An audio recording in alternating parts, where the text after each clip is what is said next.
Sega.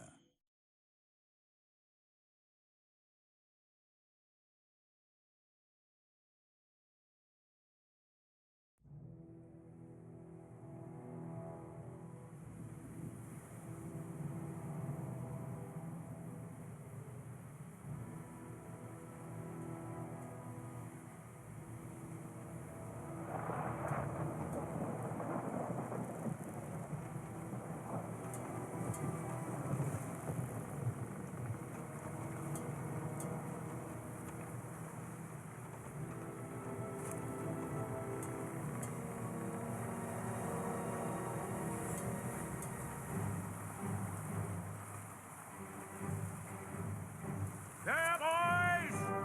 Bring her about!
Welcome, everybody, to Empire Total War. Now, why have I chosen this game? Because today is the 4th of July, and it is America's 250th birthday, and I figured it would be a great reminder as to where we came from. I'll be playing this for, I guess, a couple hours. I need to change something real quick here. Okay, so you don't want to run in windowed mode. Fine, I guess. Whatever. Sorry, everybody. That was going to be really cool. We're going to turn the music down a bit. We are also going to turn the effects down just a little bit, and the speech down a little bit. Because I don't need anybody talking over me. Y'all can already barely hear me as it is. That'll work. I'm going to try one more time. Hold on. Maybe that's still too loud.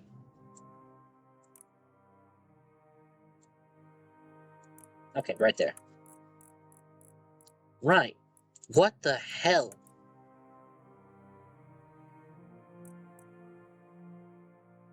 I don't know why it won't run in a window. Okay, fine. Wow, that's so weird. I don't know why that it just doesn't want to work. And I straight up, I can't check. Wow.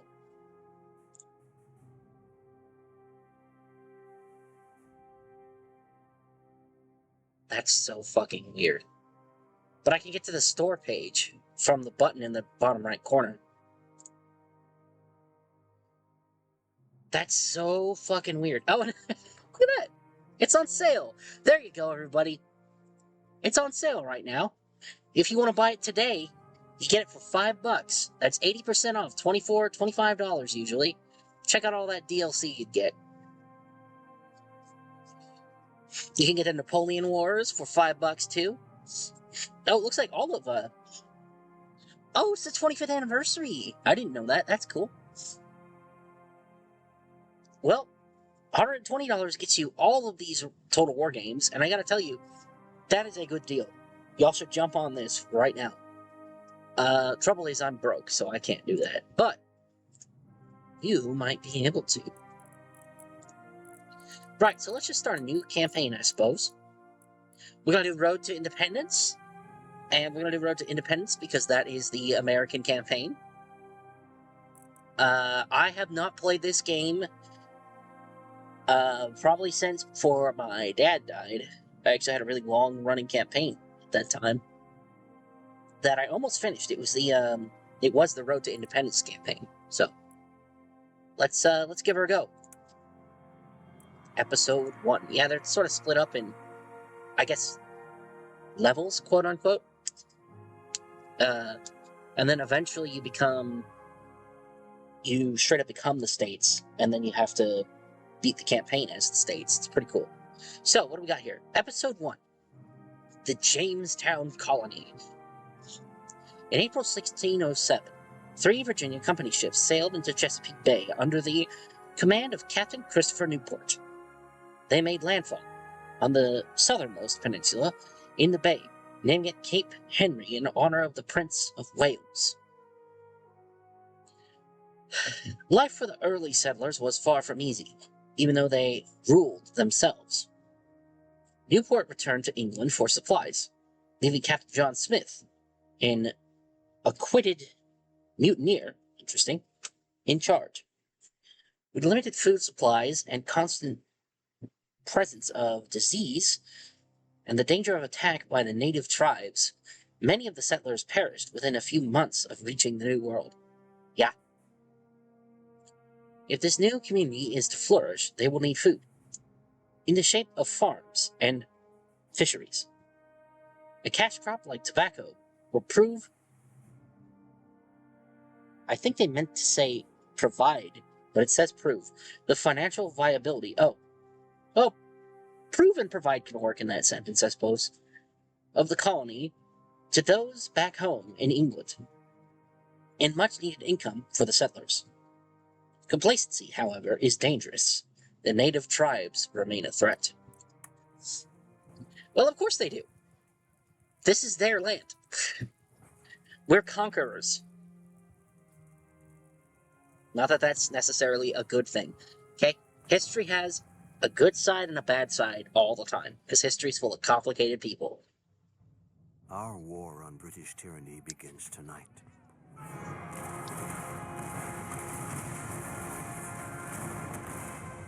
In Boston, brave men fight for the right to govern themselves. Tonight, we fight for freedom. As I bear witness to the sacrifice of this generation, I take great comfort in the memory of our forefathers, those pioneering men who traveled to these shores seeking a new life. Like the intrepid Captain John Smith and his fellow settlers, we too seek a new world, not only for ourselves, but for future generations of Americans. As I look back on their endeavors, at the unknown dangers that awaited the pioneers over every rise and behind every tree, I am reminded that I play but a small part in a much greater story.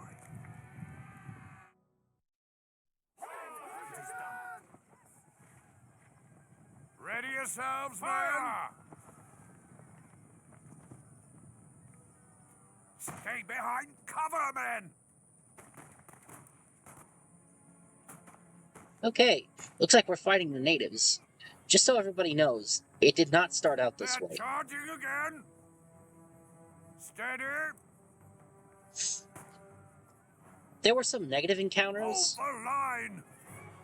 with natives in the start, but there were also some very positive ones.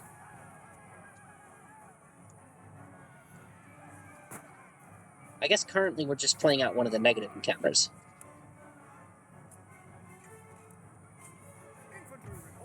Because, the contrary to popular belief even at the time, the natives were not savages. And even now. I mean, I don't think anybody believes they were savages now. We understand now it was all propaganda. Watch the trees, men! But there's obviously the few out there that still do believe ridiculous things like that. On the right! And to those people, I would say you should read your own history a little bit, because you are equally as savage as... Sorry, I should say equally every bit as savage as you believe the natives to have been.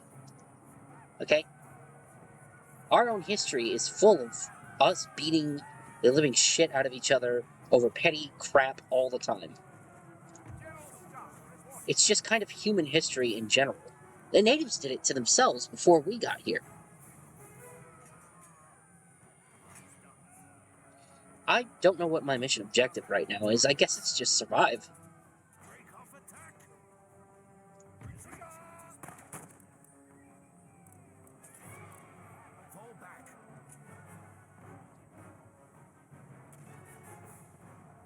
Oh, shit. We got outflanked. That's no fun.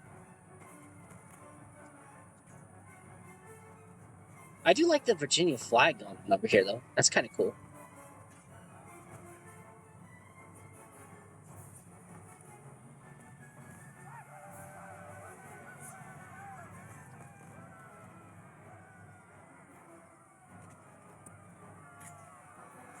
Also, these men are remarkably stout. Militia back in the day usually weren't this... How do I put it? Hardy, I guess? I don't know what... Courageous is the word. Yes, militiamen were definitely courageous all the time. Brave men did brave things during these rough times. But they were always, or almost always, the first to get the shit beat out of them by the British. And that kind of made them flee more often than they would, otherwise. And a lot of men that would have been doing this kind of fighting against the natives before we fought the British would have been... Okay, the game's not going to say anything. They would have been veterans by the time of the American Revolution. And those men would have been doing this exact thing right here, except they wouldn't have been in lines like this. They would have used what they learned from the natives. And that is guerrilla warfare. And that kicked the living hell out of the British. It's a part of why we won. The major factors in winning were things like guerrilla warfare and also French support. Without the support of the French, America would not exist as a country. Our history is fascinating, and if you've never, ever looked into it, I think you should. Anyway, we're going to go ahead and end the battle.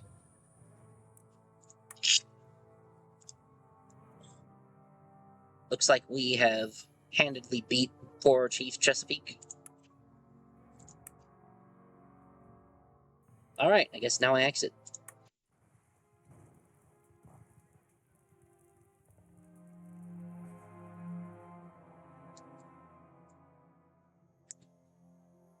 From the very beginning, there have been hardships, irreplaceable losses. Brothers, fathers, sons lost to war, famine, and disease. And yet our forefathers endured, refusing to give up on the one thing they all believed in so fervently: freedom. Those brave men built a future from an inhospitable land, taming it and making it their own. But the wild land was not the only threat. The natives were a constant menace, lurking at their borders, always ready for battle. It became obvious that until borders were clearly established, peace would continue to be elusive.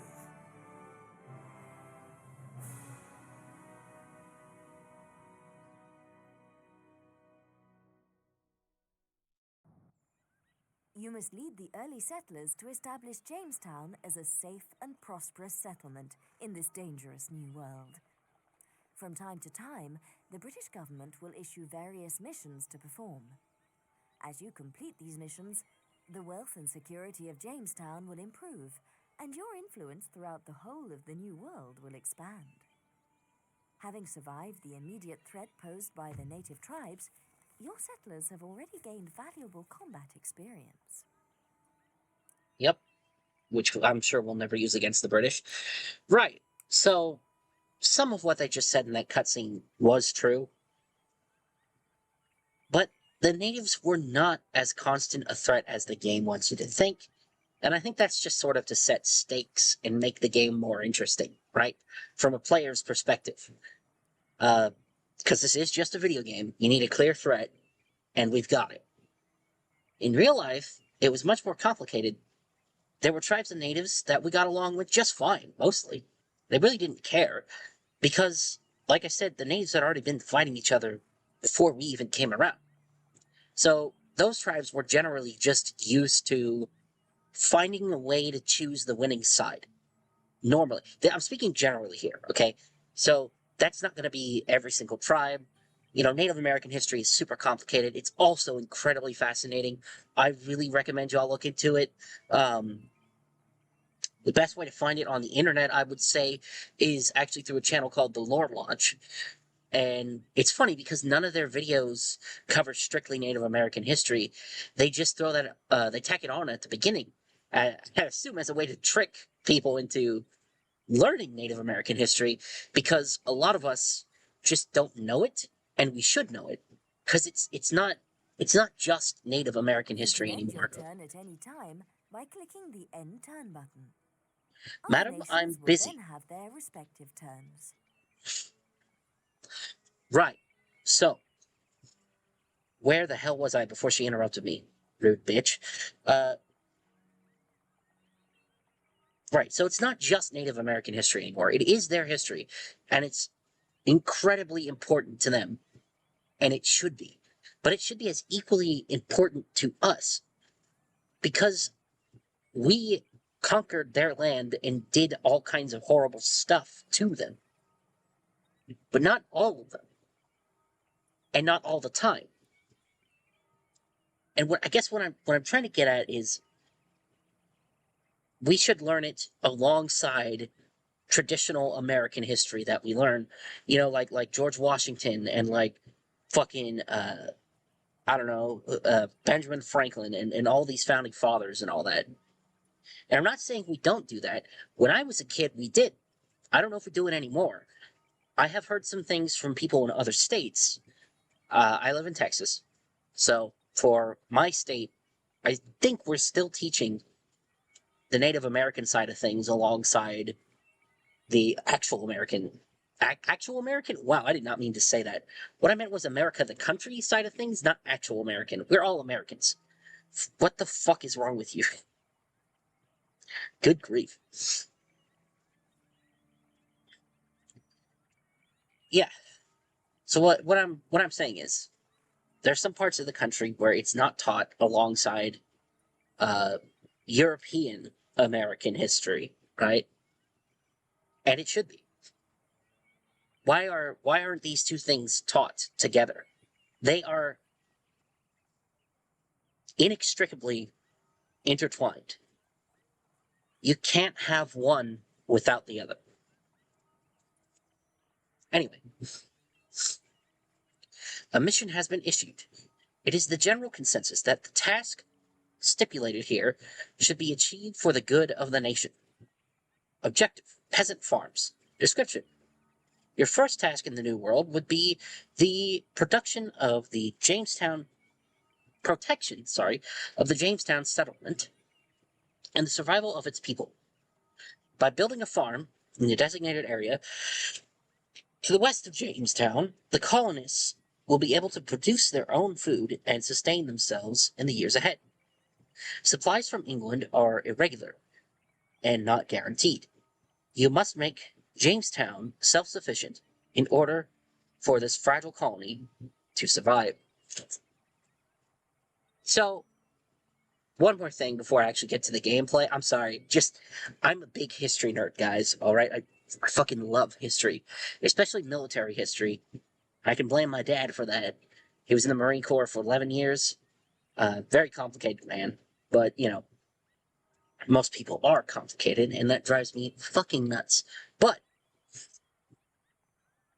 what I'm trying to say is, what I was about to say, is that we wouldn't even know how to farm in this land were it not for Native Americans who felt bad because we were just dying of starvation, like in droves. And when I say we, I just mean early settlers. I don't necessarily mean United Kingdom citizens at the time, or I suppose it would be the British Empire, right? I don't just mean that. It was any colonist almost, but not quite. Again, I'm speaking more generally because I don't remember the specifics as well as I do the general story, which is a problem, and I've got to get better at that. But yeah, anyway, so I get 500, I assume, gold for completing this mission. All I have to do is build a farm, and it should be here. Yeah. A message box will inform you when this building has been constructed. The number in the hourglass indicates how many turns remain before completion. Oh, you said hourglass. You have recycled lines. That's funny. Hourglass is from a different Total War game. It should say chronometer. See, it's written right here. That's funny. Y'all could also say watch. All right. We got one turn till that's finished. There is often a choice of building types to construct in a resource slot. You can only follow one of these building chains. Once you have constructed the base building, subsequent upgrade options will only be available from the same chain. All right. That makes sense. So you can only build a cotton plantation? Yep. Anyway, we're just not going to talk about that one. Or I'm going to be here all day and y'all are never going to see any gameplay. And then we could build a tobacco plantation, which I believe is what they want me to do eventually. But for now, they want this. And that should end my turn. So let's tap on that chronometer. All right. Looks like we've built the thingy. And we have completed the mission, so now we have 500 extra gold. Oh, and we got a port now. That makes sense, because now we have something to trade. Mission has been issued in... It is the general consensus that the tasks stipulated here should be achieved for the good of the nation. What nation? We're a part of the British Empire. Whatever. I need to build a fishery. Got you. Taking advantage of the bounty of the oceans will help to sustain your growing population. Building a fishery on the eastern coast will improve the region's food supply and prepare your people for expansion into the northern territories. Right. Manifest destiny it is. Let's go be our best imperialist. Oh boy. I get to unlock chapter 2 by doing that? That's cool. So let's build a fishery then. This is your army. The highlighted area represents the extent to which this army can move this turn. Right-click within this area to move your army to that location. So something I remember about this version of the whole Total War franchise specifically is that you can actually attack logistics supply lines. So you see how you see those two arrows? That means I can put him in here. And the reason for that is any army in the game can just attack these resource points. And I believe this was something of a contentious point to people back then. And by back then, I mean over in 2008 when this first came out. People hated that feature, and I don't blame them. I hate it too. It makes the game a little bit too overcomplicated, but it does make it more realistic because logistics wins wars. You're welcome, Realmfire. Anyway, you're not watching. I don't know why I said that. Anyway, here we go. We're going to put him in there because I don't feel like losing that asset at the moment. I don't think I'm going to get attacked yet, but you never know.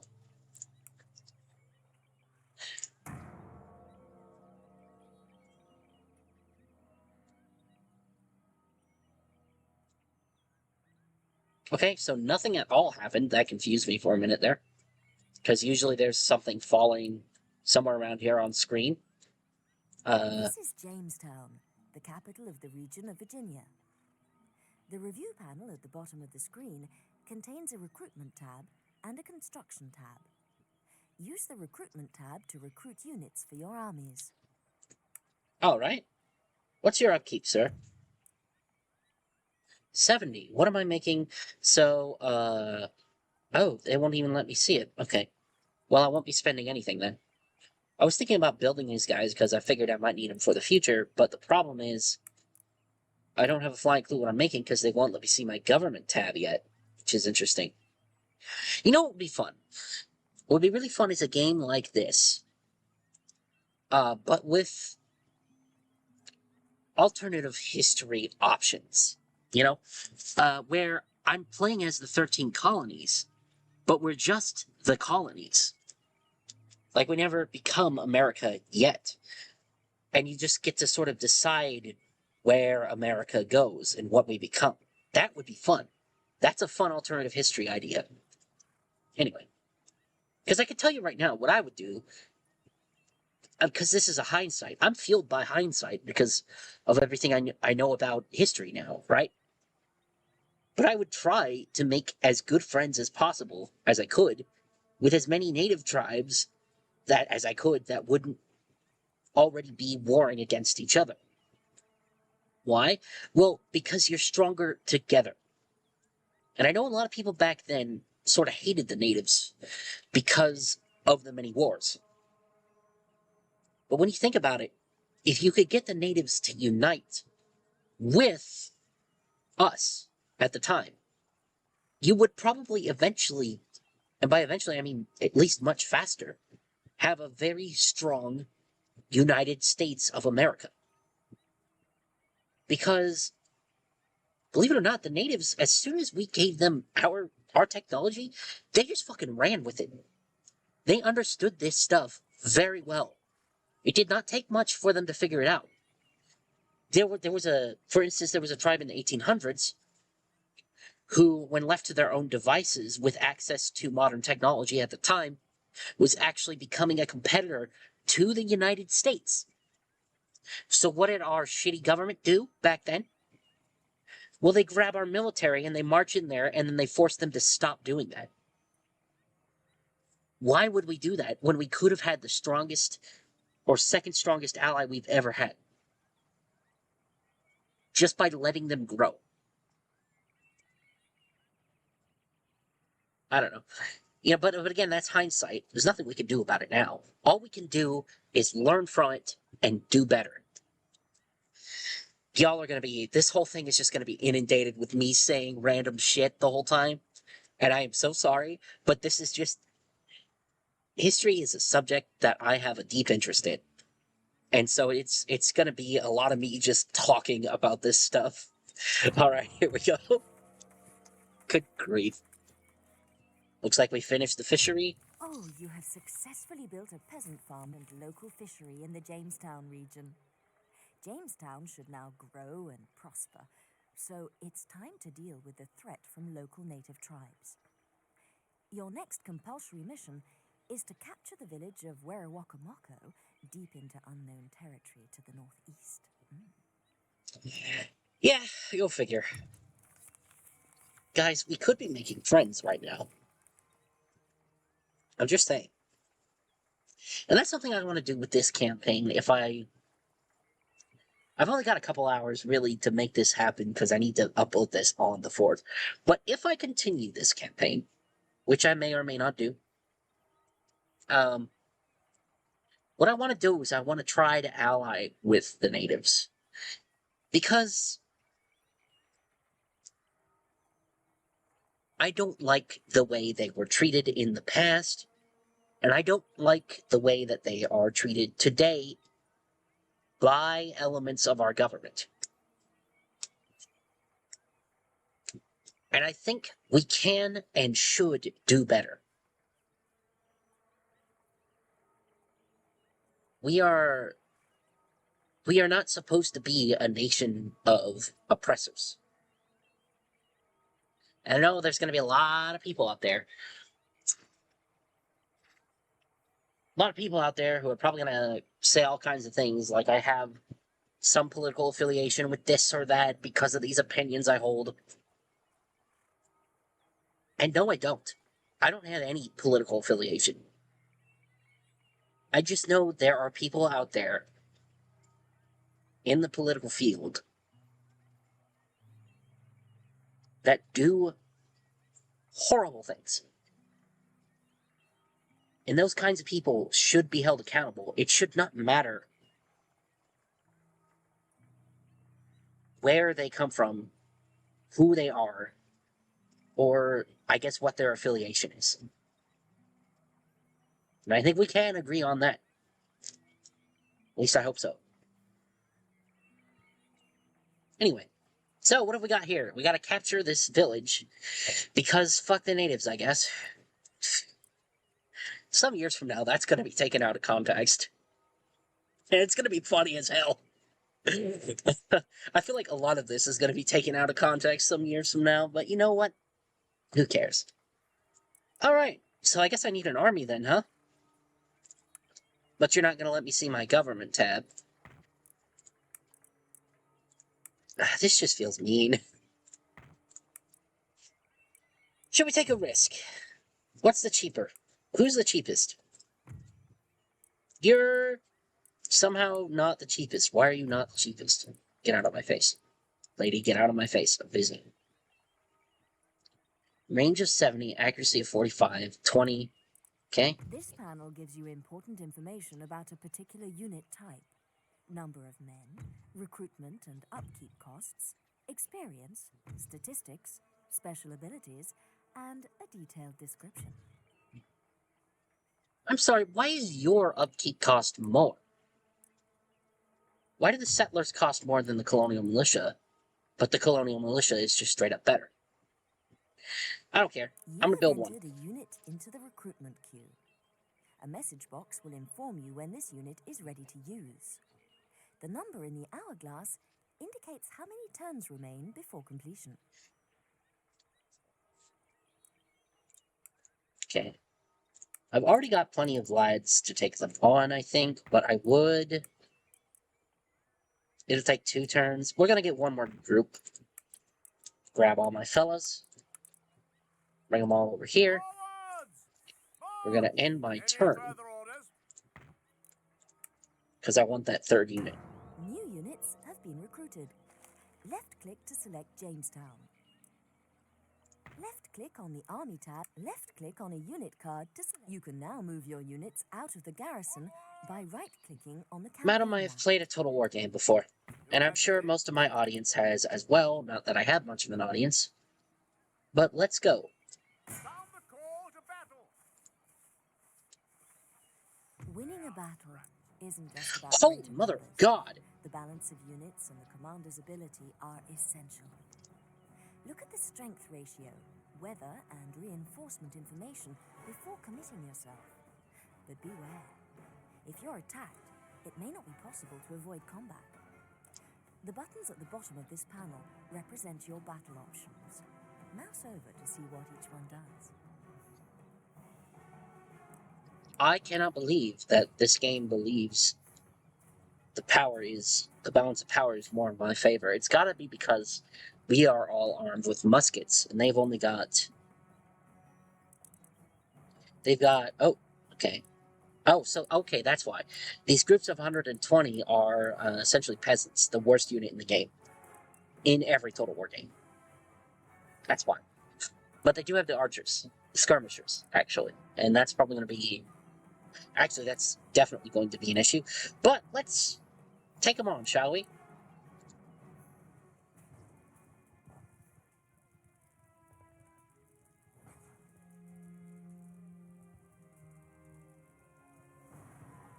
During the deployment phase, you can secretly arrange your units inside the deployment zone before battle commences. The enemy general will deploy his men within the opposite area. When you're ready to fight, click on the cross swords icon in the center of the screen. Very good. Appreciate you, General. Right. So, in any battle and war, you always take the high ground. So said the great General Obi-Wan Kenobi.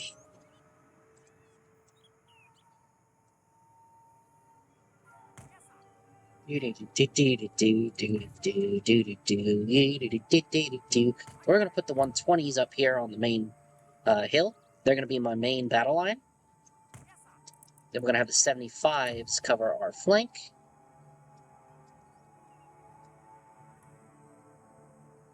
Put y'all right here like this.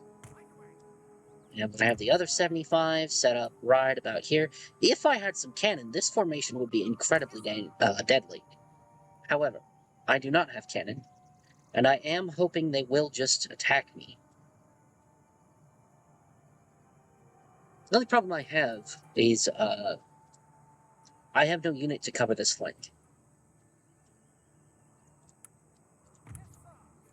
I'm sure it'll be fine. Make everybody control 1. And I need everyone guard mode, fire at will mode. Yes, yes. And deployment. Where are they? Pressing the space bar on your keyboard after orders have been issued displays the positions your units will move to as a shadow on the battlefield. Use this as a reference when deploying your forces. Yes, I will. I will use it as a reference indubitably.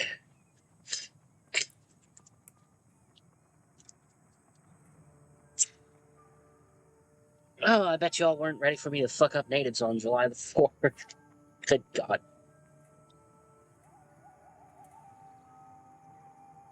This was the only way I could think to celebrate it this year, because I don't have anything going on, and all of my friends do.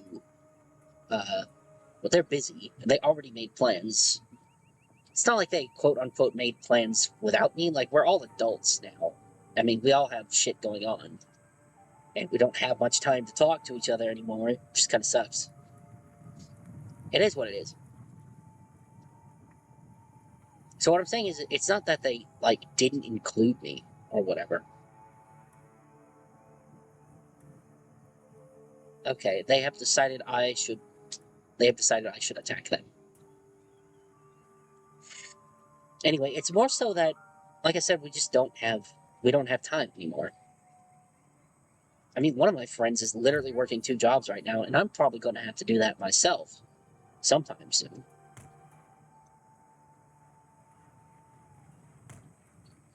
See, then this is good though. This is kind of good though, because they're not representing the natives in a very stupid way, right? The natives were incredibly intelligent warriors. It would be crazy of them to try and run up a hill to fight me. And I think people who made this game know that.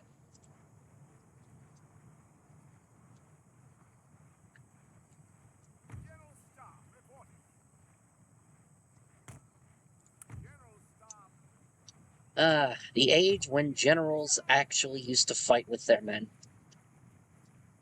Can you imagine a United States general now going out onto the battlefield with his troops?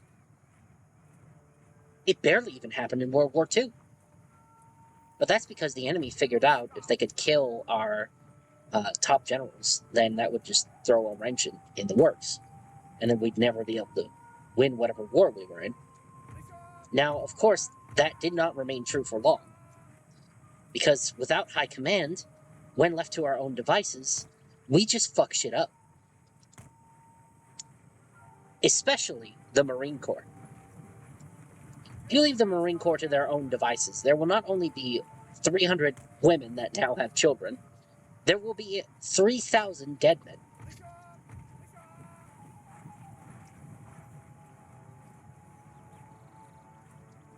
Where did all those extra numbers come from? Don't know, but they sure as hell did it somehow.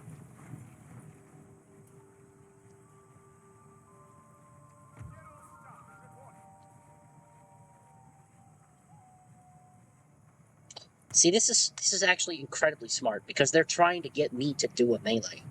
They need me to be in melee range. Of course, I have the ranged weapons.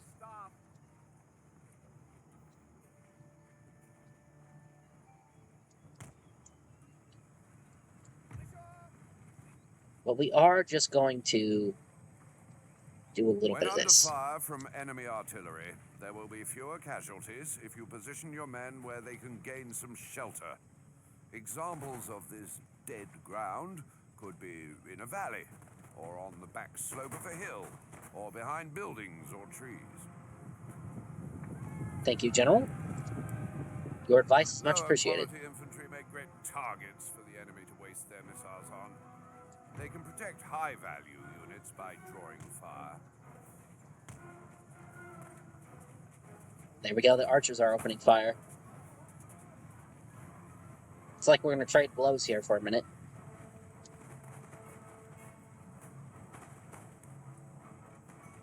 I believe I need to close the distance a bit more.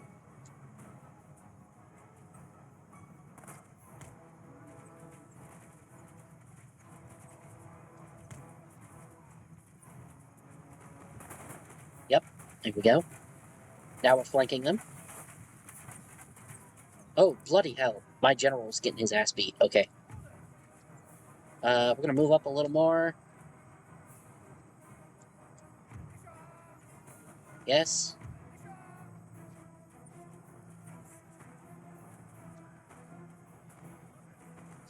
Whew. Yikes. Oh, I really need to get my general out of there, I think. Okay, and here we go. When they retreat, they're gonna be hit by these guys. There we go, that's not bad. Not bad at all. Well done, fellas.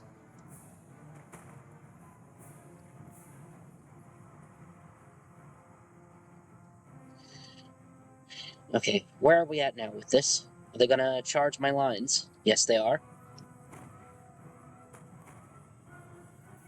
Keep firing. I love the range on these guys, it's wild.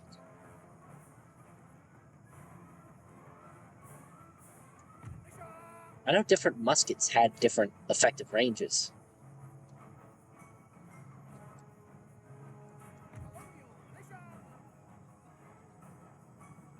And we're gonna move up a little. Y'all up a little too.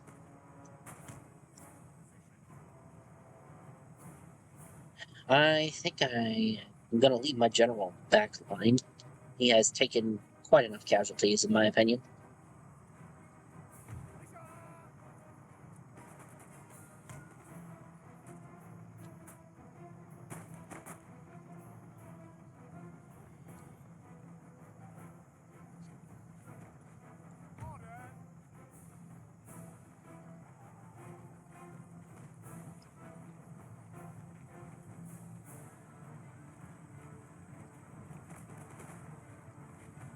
Yes, okay.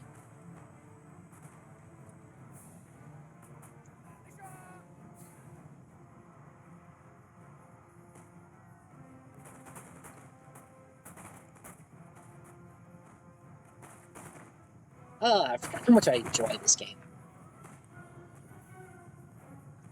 I just love muskets. It's so cool. This old school, ancient style warfare.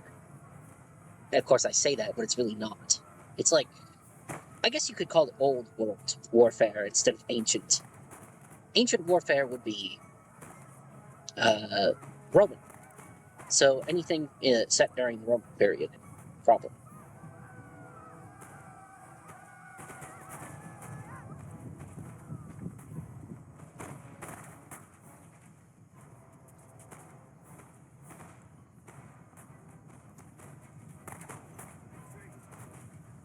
I might speed this footage up. I'm really not sure. It is a good time.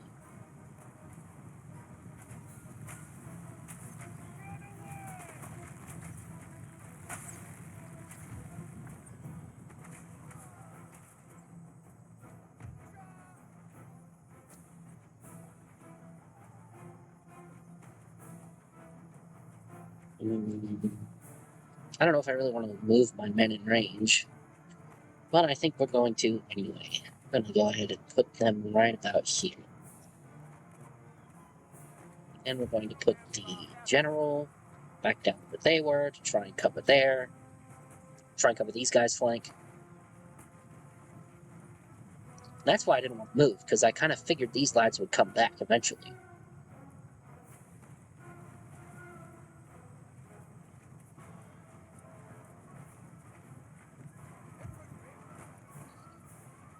Is there any reason that you had to run directly through their line of fire?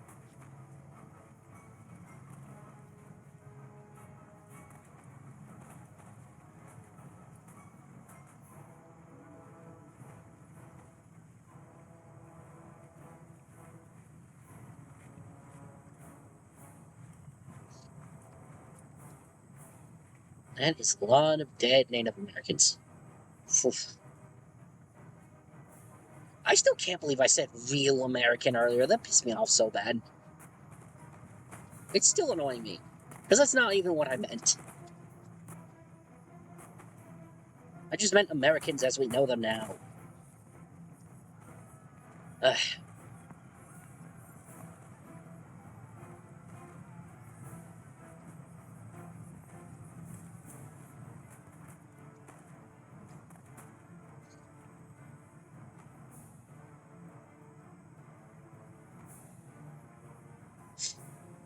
Well, I hope this battle isn't boring for everybody, because some of it is just going to be waiting around like this. I think I can speed it up.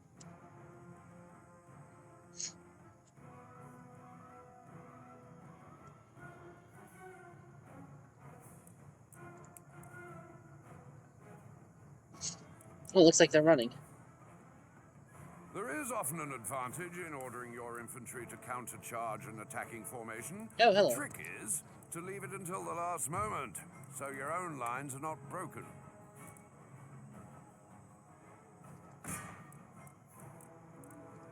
Maintaining a unit's courage and regimental discipline in the heat of battle is dependent on their morale, a measure of pride and self-belief in their abilities.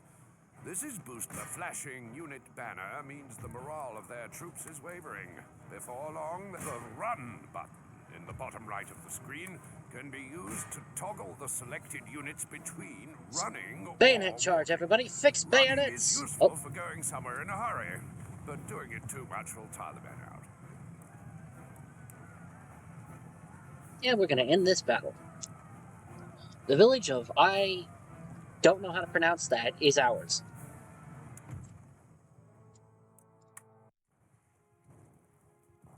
Battle statistics are displayed here, along with a breakdown of the condition of each surviving unit in your army or navy. The button on the right-hand side breaks the statistics down to a per-unit level. Cool. Well, that was a good fight, everybody. Something, if you guys have never played a Total War game before, which I would be honestly surprised if you haven't, something that's incredibly important to them is, of course, terrain.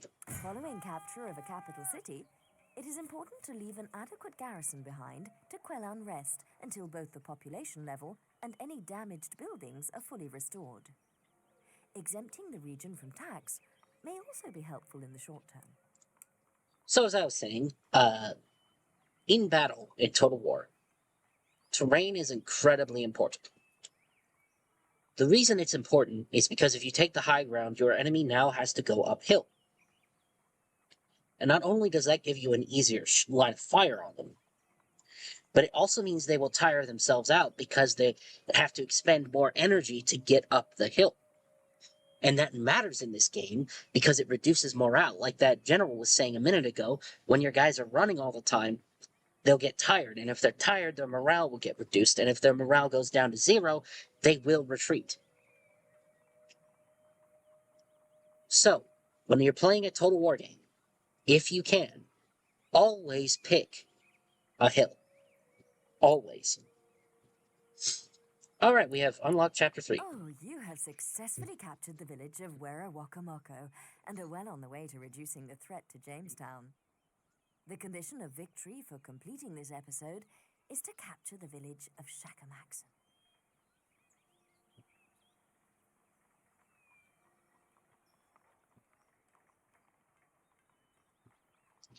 Okay.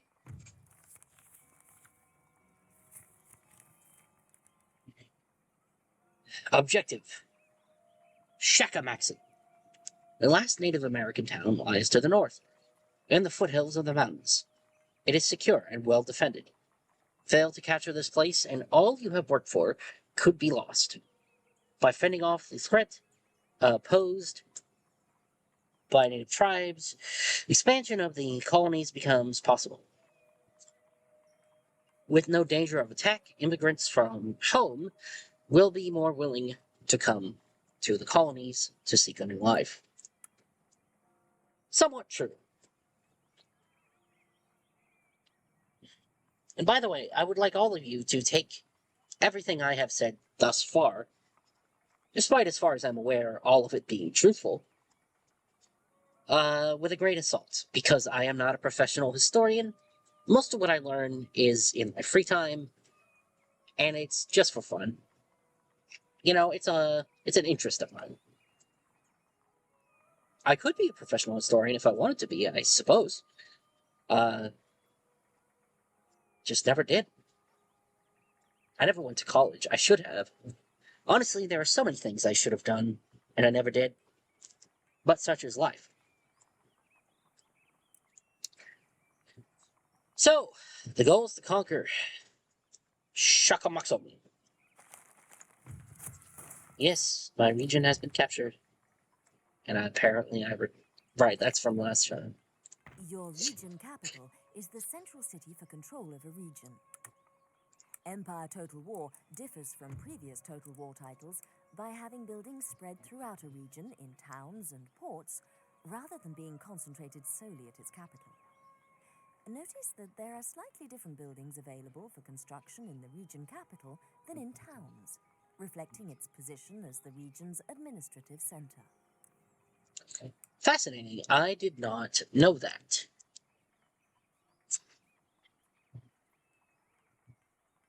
Anyway. So now what I want to do is I want to retrain all of these fellas. Trouble is I don't know how to do that in this.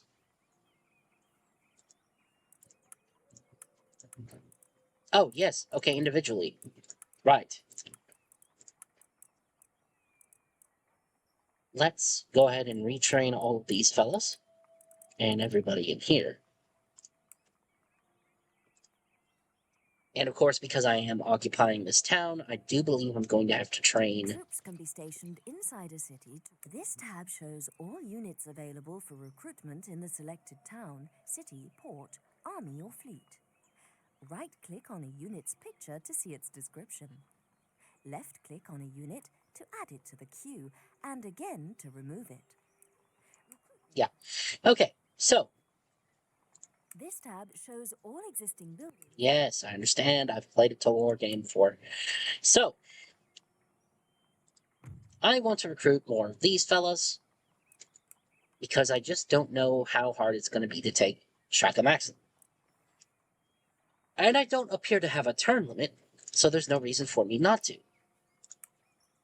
Planning your construction needs is essential. So, let's just train up 3 of these lads. Because again, I have no indication of how much I'm making a month. So I'm just going to pull a United States government and assume the budget is there.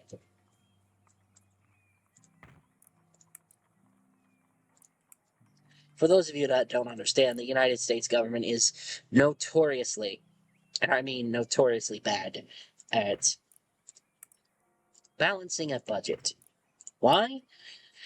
Because fuck you, that's why. There has been an eruption of national pride in your home region following your victories on the field of battle. Every time a battle is won or a territory conquered, the populace become more fervent in their support of the war. This is indicated by increased happiness. Interesting. I did not know that was a mechanic in this game. See, there's a mod for Star Wars Empire at War that I have been playing that has this exact mechanic. They must have pulled it from Total War. That's pretty cool.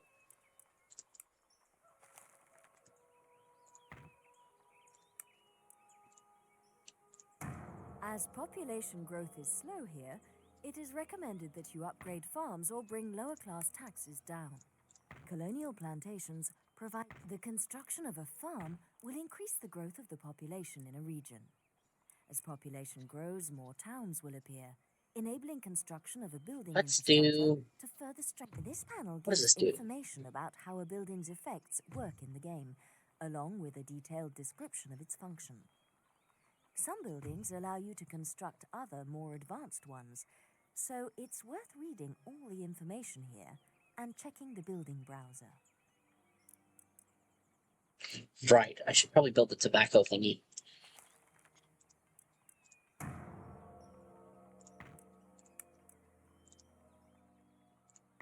income of a plantation is dependent on the global market price of the goods they produce, which is in turn dependent on supply and demand across all nations. For up-to-date information, check the Trade tab on the Government Details panel, accessed via the button at the bottom right of the screen. Yes, none of these buttons are available to me yet, madam. They will be soon, I assume. As population growth is slow here, it is recommended that you upgrade farms or bring lower-class taxes down. Increasing the food supply and net income of the layman will reduce the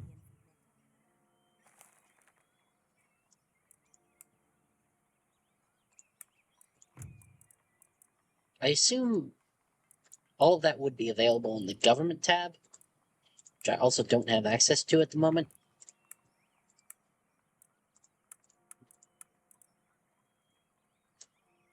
Let's bring our lads up over here. to move your army to any part of the highlighted area. Attack by right-clicking on a rival's army or city. Merge with a friendly army by moving to the same spot. Forward! Ah! Forward for crown and country! Right, 1, 2, 3, 4, 5. 5 units. And I believe I want to take my general as well. Any further orders for crown I think and this should be country? enough to keep the town at bay, hopefully. Sir, your orders? And off we go to conquer, I guess.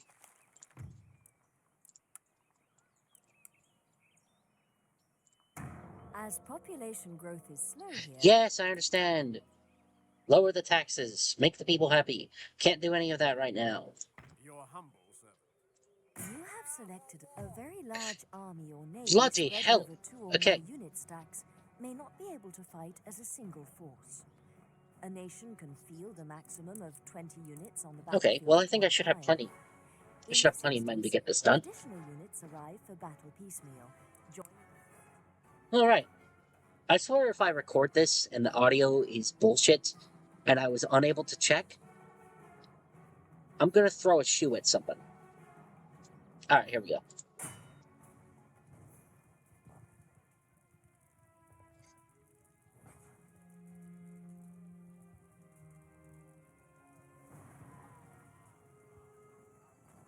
Oh god, you just started. Because it's an ambush, that's why. Well, that's not fortuitous. I don't know what it is with this game, but it's really made me like up my vocabulary. Okay, I swear I don't normally talk like this. It's just this fucking game makes me want to. And I don't know why. You know, like why is that? I have no fucking clue. But let's try to get ourselves in a better position here.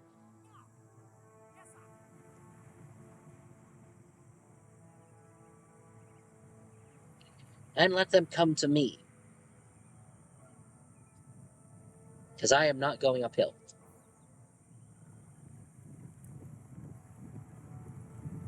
Or maybe I will go uphill. Oh, jeez.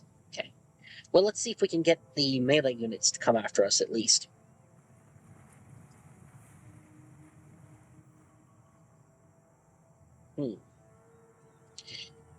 See, this is what I'm talking about with terrain, though. This is perfect ambush terrain right here. You set up your guys right here and, like, right in here. I mean, look at it. You funnel the enemy right through this up here. You've got 1, 2, 3 separate angles to hit them at. Probably even 4. I mean, this would have been perfect. Too bad my guys were going through the valley. Alright. Let's speed her up a bit.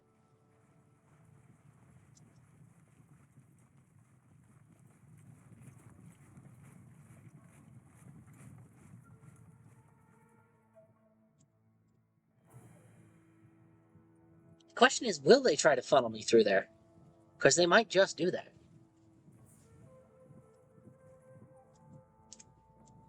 Because I can... Yes. No? No. Okay. I was going to say, because I can see their archers up here. Or I guess bowmen. What exactly are they doing right now? Kind of looks to me like they're trying to outflank me. I don't like that.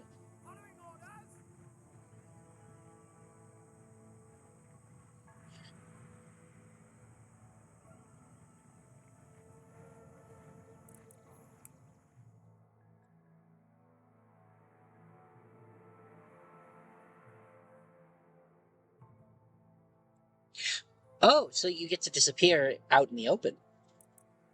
I see. Native American camouflage. Quite the superior technology.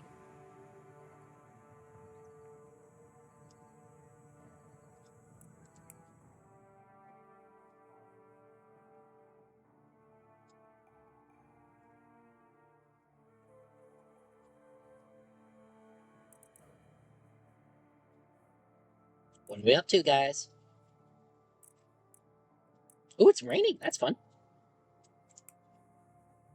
I wish there were some rain sounds.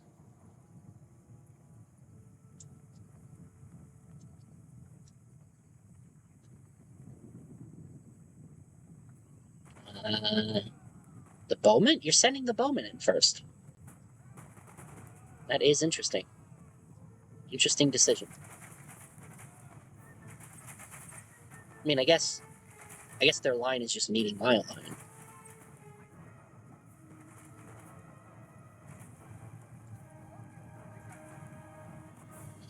I love it when they shoot at nothing.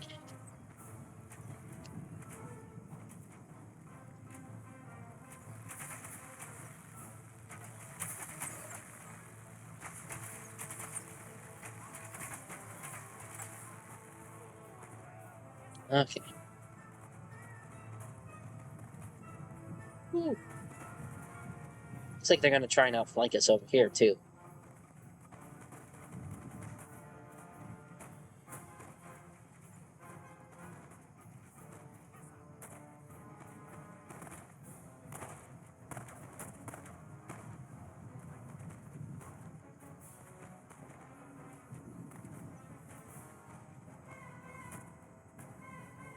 This is interesting.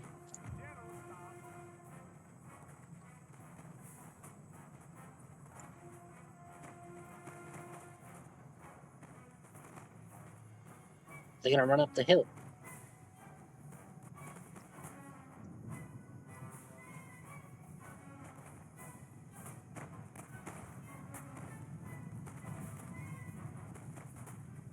And the AI for these games has always been wonky. I'm looking at what they're doing, and it's not making a lot of sense right now.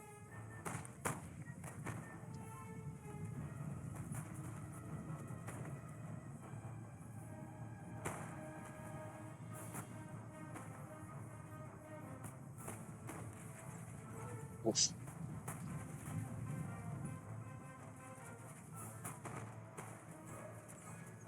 Interesting that our range is relatively the same, though.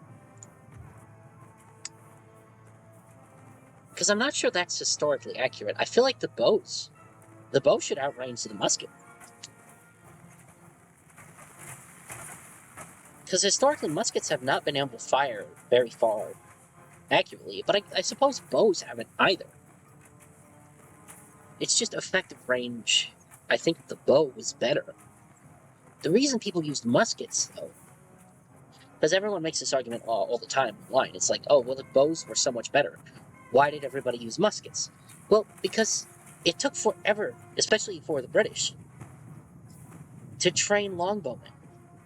It literally took your whole life to develop the muscles to draw a 150-pound to 200-pound war bow all the way back so that it would have its full effect. And so the British Empire for centuries and centuries had laws. Whoa, whoa, whoa, whoa, whoa, whoa, whoa. Who told you to pursue? Get back in formation, you insubordinate cunts. And by that I mean I accidentally didn't turn all of you onto guard mode, and that is my bad. Never admit defeat or fault. Anyway.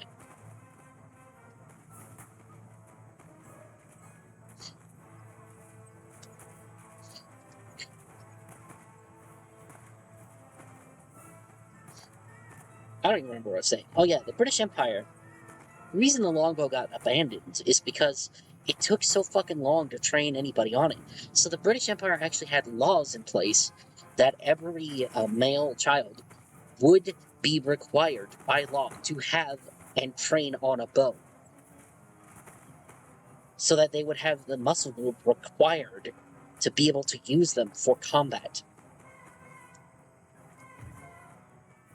Crazy, right?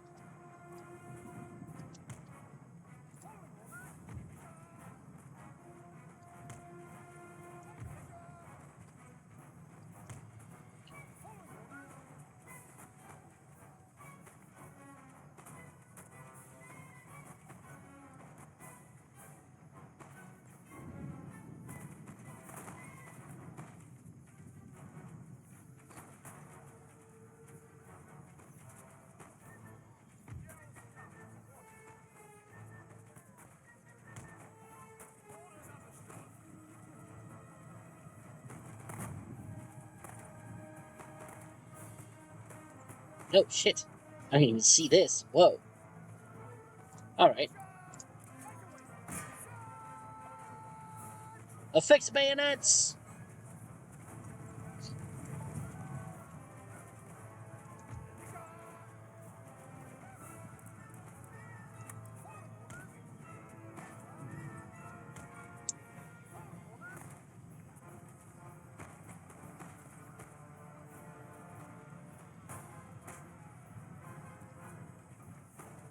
Ooh. Man, these natives are tough. What tribe is this? Powhatan. Po... Po... Oh. Powhatan? I really think it's Powhatan. I wouldn't know how else I would pronounce that in English. I'm not even gonna try and pronounce it in whatever language they were speaking. I guess Powhatan language.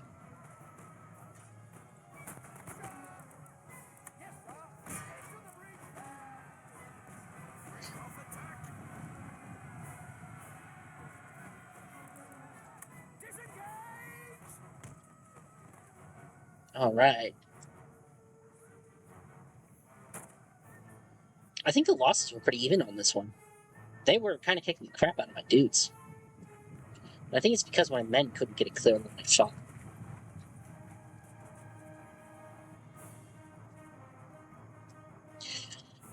Alright, let's take everybody and just... We're gonna fix bayonets, and we're just gonna go in.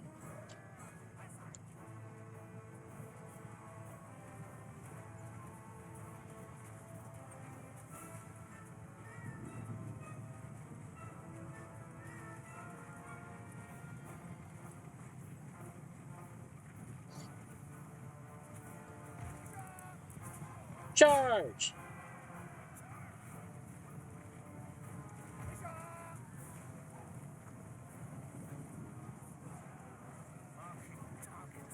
Charge!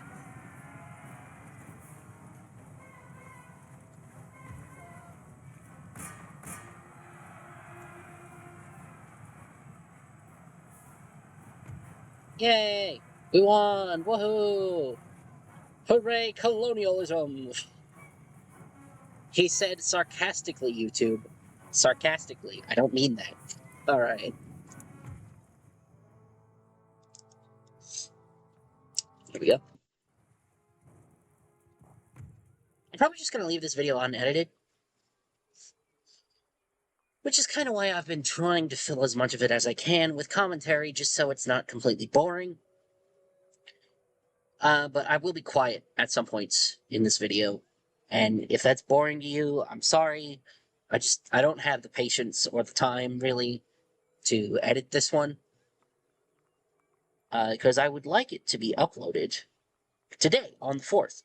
Even if it's at, like, 11 p.m. at night, when I finally get this done. You know?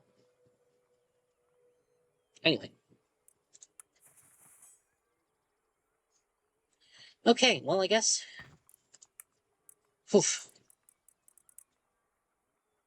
That might be a little rough.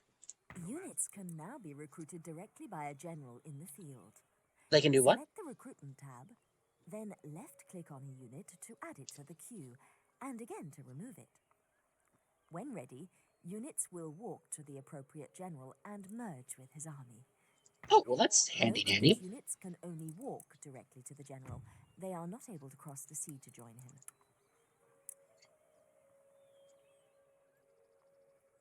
I would like to replenish. So let's replenish everybody. We're gonna camp out here and get everybody up to full speed. At the ready. Your Majesty. As population growth is slow here, it is recommended that you upgrade farms or bring lower class. All right. Okay, I think I can handle this. At the ready. Let's go. When attacking a fort or city, Holy the mother! general can demand that the defenders surrender with the honors of war. If accepted, they will be allowed to leave unmolested, turning the fortifications over without a shot being fired. Okay. Wow.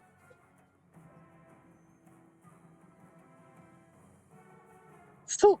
And it says we're evenly matched. Wow. Man, these melee guys really suck. They really need better melee units. Alright, let's see what we can do, I guess.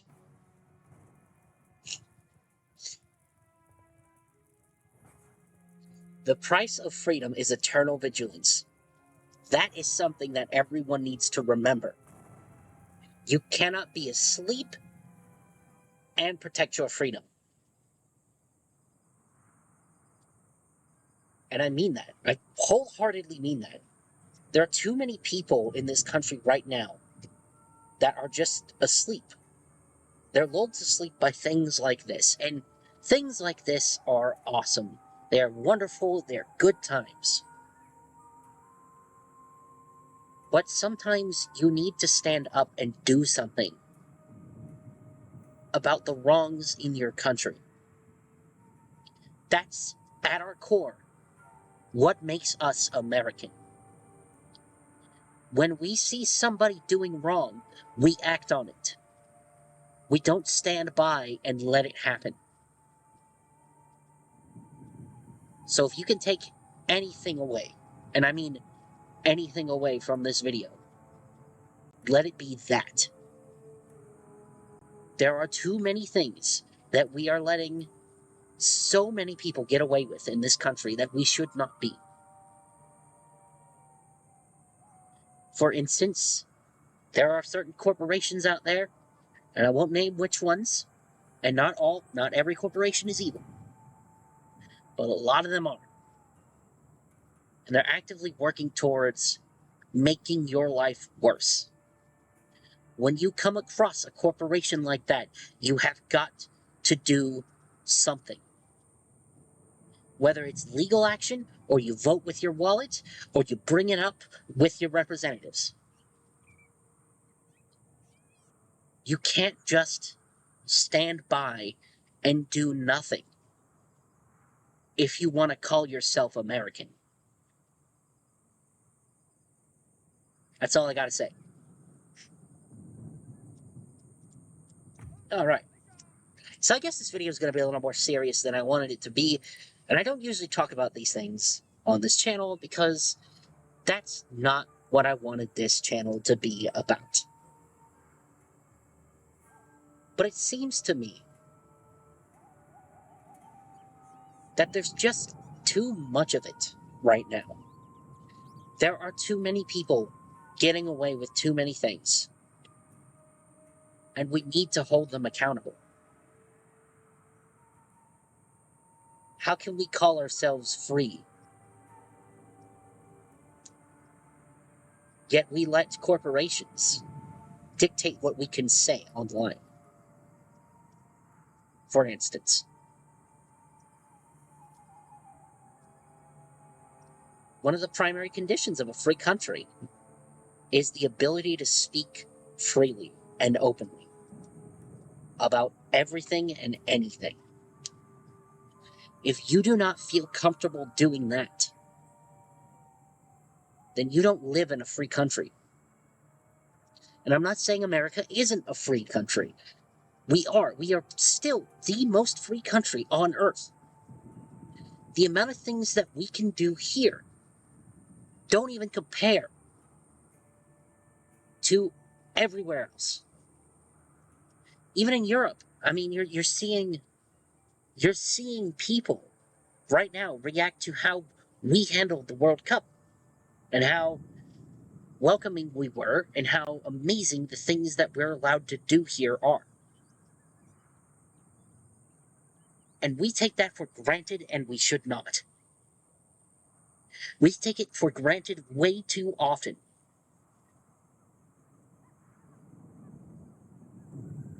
And I don't want to be a political channel. That's not what this is about. It's something that's been eating at me for a long time now. Because it seems to me not enough people are standing up against things that we all know are wrong.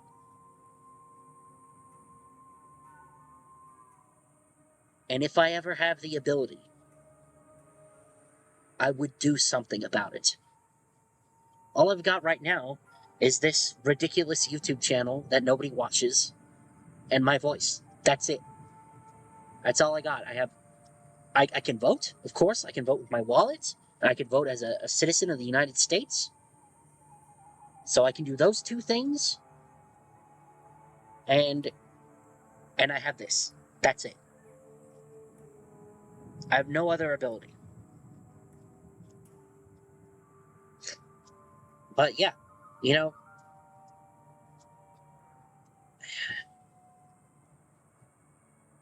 I just want justice to prevail, primarily.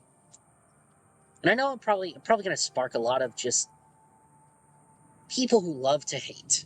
They love to hate on this country or just literally anything. And they'll say whatever they feel like they have to make you look like you're in the wrong or to make themselves look superior or whatever. You know what I'm saying? But the thing is, real life is often way more complicated than just these people are wrong and these people are right.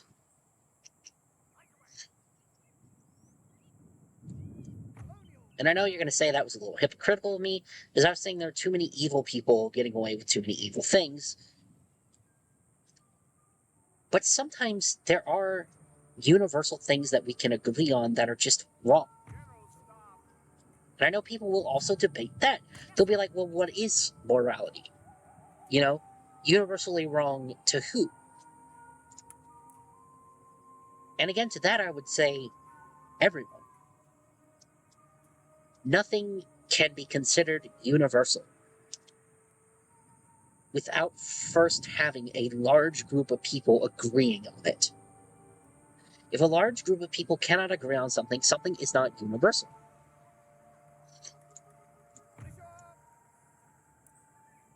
And I think there are some universal, I would say, truths. I know people are going to get upset about that too. But to me, there are some universal aspects of morality. For instance, most people on the planet would agree that consent is incredibly important to just about anything. Anyway, so this is supposed to be a funny little game where I fight Native Americans for a while. So let's do that instead of me doing all of that shit and making everyone depressed. But sometimes you do have to be serious. And I just think it's important for us to remember where we come from.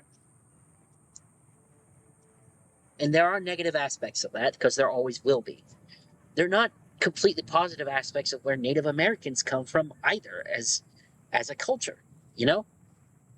History is full of good and bad, because people are capable of both.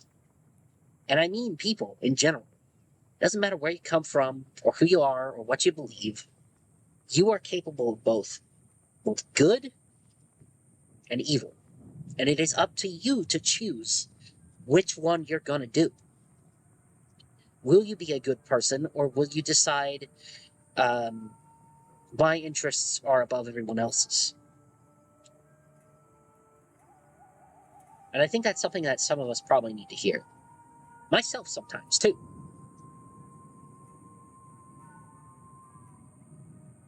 Because I can be a little bit self-centered. And I think everyone can, every now and again.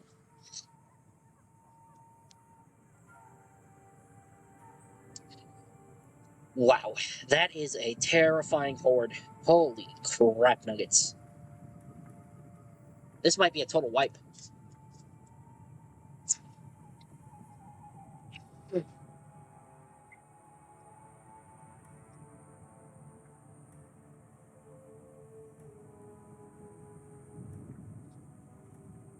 Alright.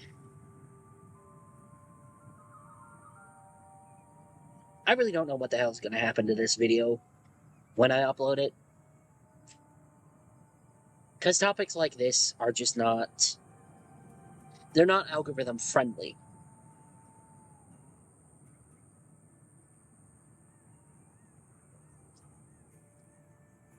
And I know it's going to attract... There are going to be a lot of people. Just a lot of people out there who are going to disagree with me on pretty much everything I just said. And that's fine. We live in a free country. You have every right to disagree with me. And I think that's good. Disagreement is a good thing. We are allowed, however, to agree to disagree. And that's something that people also need to get back to. Especially people in this country. We are so vehemently opposed to each other right now that it's genuinely concerning. And that's what concerns me about this video. Because I feel like if it ever does gain traction, which it will not, or if I ever gain traction, there's going to be so many people taking everything I've just said here out of context, and they're going to use it as a weapon to destroy me, or to do this, or to do that, or whatever have you, you know? And to those people, I would say, don't you have better targets? Isn't there more you could be doing with your time than just assaulting somebody verbally in the comments who you don't agree with? Couldn't you be volunteering at a soup kitchen, for instance? Or maybe you could be donating to charity.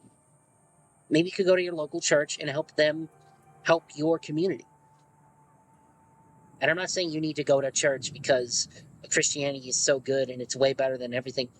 No, I'm just saying that churches in your local community are still pretty important to your local community, especially in rural America. When the government fails, the church will pick up their slack. And I don't mean that the government and the church is in cahoots or anything. All I'm saying is I've experienced it firsthand. I've been through a lot. And during that time, my government has failed me. But you know who didn't? People at my church. And that's great. When we needed help and the government wouldn't, they did. And that's what I'm saying. Even if you hate church and you hate Christians, there will be people there who are willing to help you. And if you absolutely need help, that's one of the best places to do it. And I know a lot of people, again, this is going to stir up a lot of hate, because a lot of people are going to be like, no, it's not. And that is true in some circumstances and in some areas of the United States, and even with some denominations. But I found that after a natural disaster that I went through, the craziest fucking thing I've ever lived through, okay? I mean, people's houses and businesses that were fine days before, and I mean days before, were an absolute wreck. It looked like somebody carpet bombed the town. Okay? And the government did respond in that case, but they couldn't reach everyone. And that's why I'm saying, I guess, more broadly, community is important. You have to stay connected with your community. Because without your community, you will not get help when you need it. Because the government cannot do everything for you. And they should not be expected to. We are perfectly capable individuals with our own thoughts, our own ideas, and our own ways of living. And we should be able to handle those situations how we see fit. For the most part.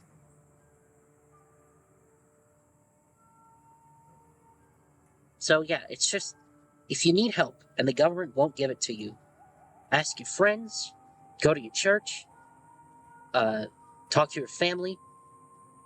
Do what you have to. Because doing what you have to is better than sitting there and waiting for somebody to rescue you. Because nobody will. And I know that one from experience too.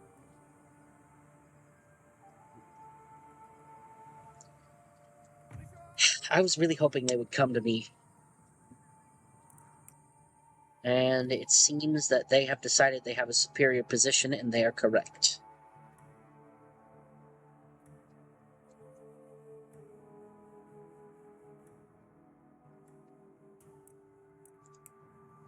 Well, this is about to be some Lord of the Rings shit.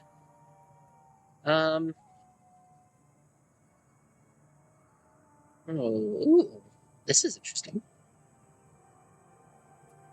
I wonder if I can try to outflank them. I don't think we can march up this hill. I don't think I can lure them in either. But this would be a good position to be in right here.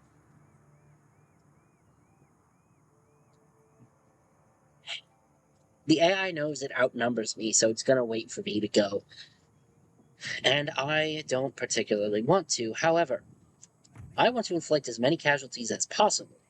So, I'll take your bait. Even though I don't particularly want to. I will also pause this because I need to plug my computer in.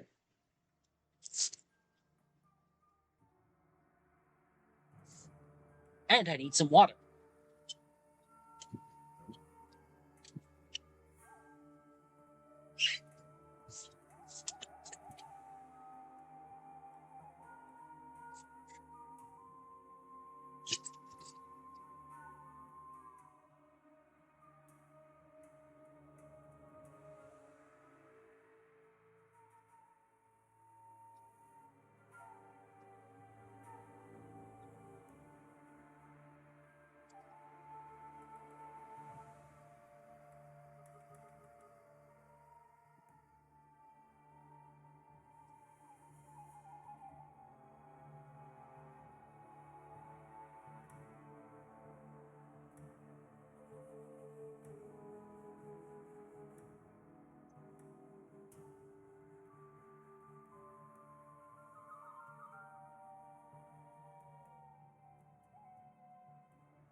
Alright, I'm back. I've got water, and I have plugged my computer in. I'm currently recording all of this off of a laptop because I live in a small space right now, and I do not have the space for a full-size PC, because believe it or not, they're fucking huge. Which is crazy, because the amount of work that a miniature PC can do these days To be honest with you, I could run everything that I own that I would be making videos on off of a mini PC. Problem is airflow. You know, airflow on those has always been dog shit. And it's the same problem with laptops, but laptops are actually just a little bit better at it. Which is crazy, right? But it's all because of the way they're formatting the mini PCs. They're all in these little cubes. And that means they have to stack everything on top of each other. And so getting good airflow with that kind of setup is a little bit difficult. Now, with a laptop, there's a little bit of stacking, of course, but it's less. It's all spread out. And that makes it easier to properly cool the machine. At least that's my understanding of it. And admittedly, my understanding is limited. So if I'm wrong, tell me in the comments. But please don't talk to me about any of the opinions I've shared in this video. Or do, I guess, hey, engagement, right? You know? I don't know. I am so afraid this fucking video gets so many views, though. Oh, God. Oh, God. I can hear it now. I can hear all the people yelling at me for being, oh, horribly wrong. The state of things isn't that bad. Or, like, just fucking agreeing with me, but doing it disgustingly, you know? The internet is just a toxic wasteland full of people who don't think before they comment anything. No offense or anything. To literally anybody. No offense meant. It's just, I have experienced so much dog shit stuff online, especially since I have a very toxic habit of scrolling Reddit when I'm bored, especially at work. Sometimes there's nothing for me to do at work, and when there's nothing for me to do at work, I'm scrolling Reddit.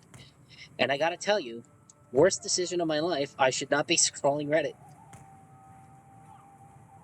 But I didn't have anything better to do.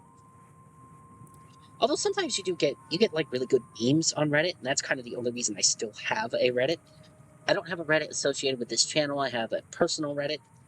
I should get one associated with this channel. I would use Reddit over Twitter. No, I will not call it X. That's the dumbest shit I've ever heard. It's been Twitter for well over a decade. It will remain Twitter in my brain. Anyway, I was about to mention something else, but I've already hit so many heavily debatable topics today. I don't want to catch any more heat than I've already gotten.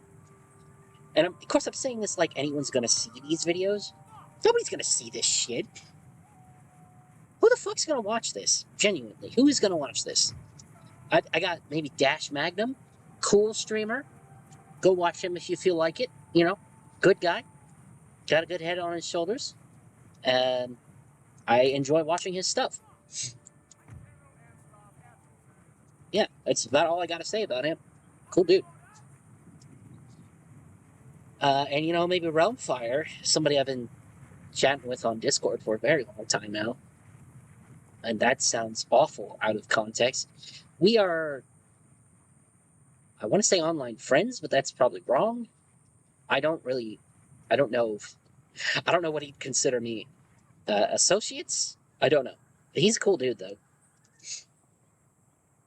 I remember when he joined the army, I told him maybe it would be a bad idea at the moment. Of course, that was during all the COVID stuff, or just after COVID, I guess. And, I swear it wasn't doing that before. Anyway. I felt like at the time the army was not treating its people very well. Oh, I know what happened. Hold on. I got one of those gamer mouses, and it's like, yes, you can up the speed at which your mouse moves, and I don't need that. I only got it because it's the only cheap wired mouse you can get now. The ones with the gamer fucking branding on them. Oh god, this is not going to be a good battle, is it? They have positioned themselves perfectly. And I've fallen directly into the bait. I should have gone around.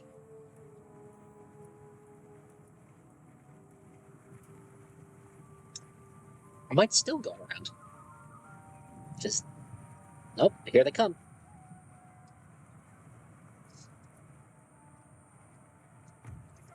Run!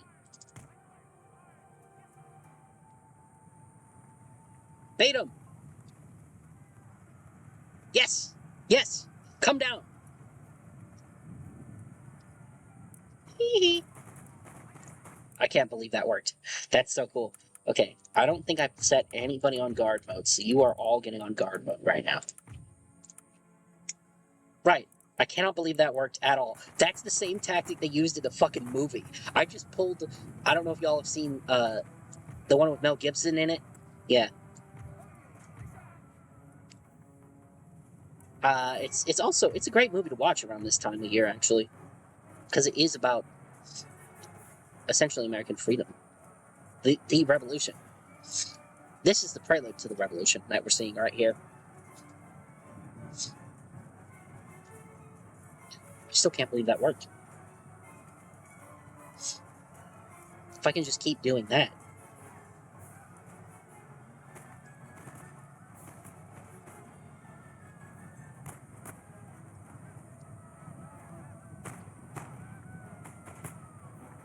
Yeah, well done, lads. Well done. Good job.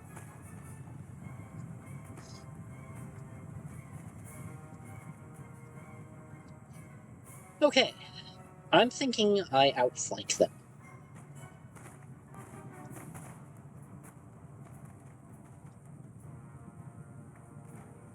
I could split my force, but that seems like a shitty idea. Well, the idea, on paper, the idea would be I move these 3 lads up here, grab this 3 group, head them all the way around this way. And I mean all the way around and up. But I just don't think that's going to work too well. And I don't think I'm going to be able to bait them down the hill again. It's going to be too hard on my men.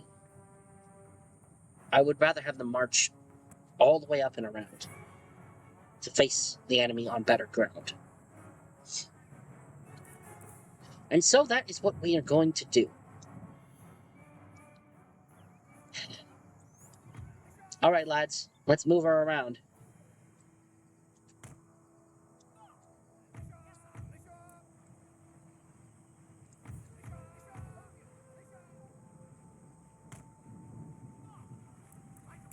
We don't have a battle timer, so I don't have to worry about that. Oh, shit, we do. Oh, God. Okay. Oh, they're coming down the hill.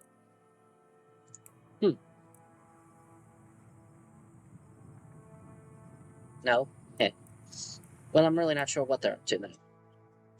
So they do not appear to be coming down the hill. What the hell are you up to up here? Just regrouping? That's cool, I guess.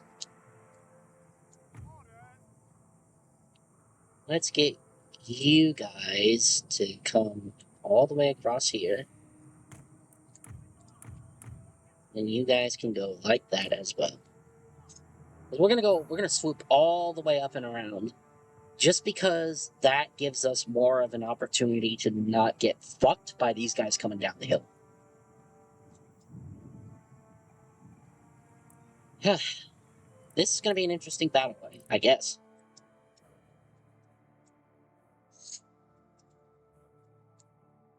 They're repositioning too, as they can see what I'm up to. Very intelligent AI, I like that. Looks like they're going to meet me on the better ground that I wanted to meet them on, and that is excellent.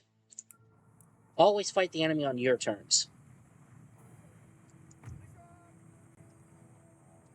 Actually, kind of looks like they're setting up for an assault right now.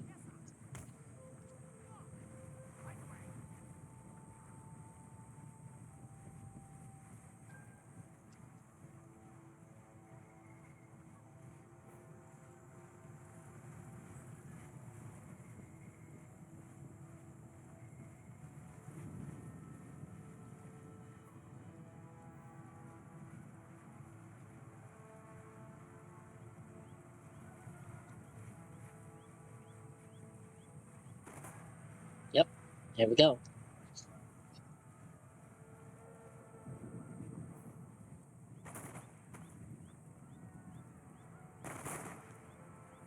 Taking pot shots. This is still better terrain than it would have been. I'll still take this over what we were getting. This is not ideal. As you can see, I'm going to be outflanked here in a minute.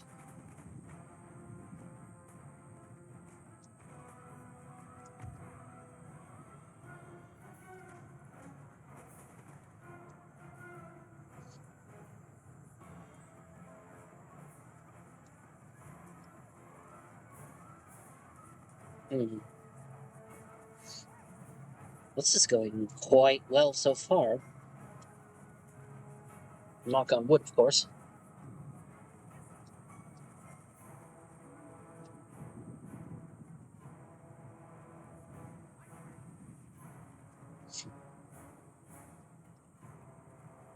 Alright. Oh, you're bowman! Well, that's not good.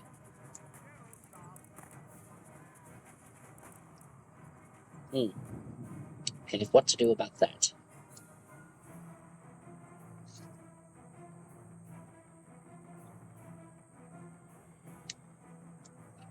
Well, I say we just go fight them.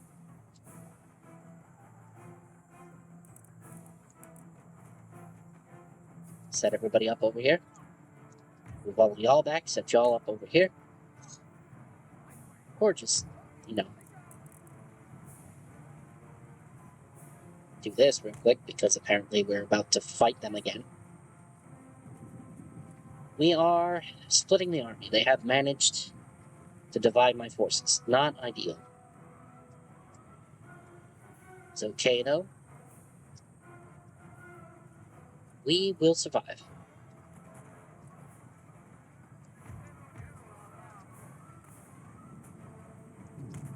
Hello? Pause, please. Excellent. Now we can undivide because we have pushed them into leaving the hill.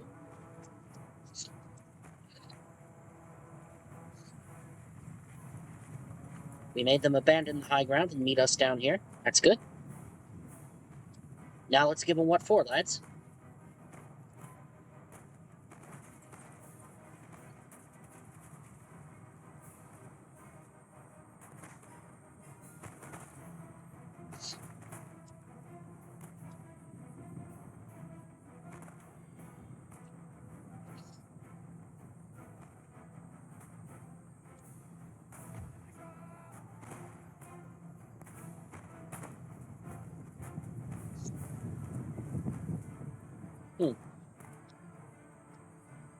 It's interesting how they all chose to come fight me as soon as I had a slightly better position.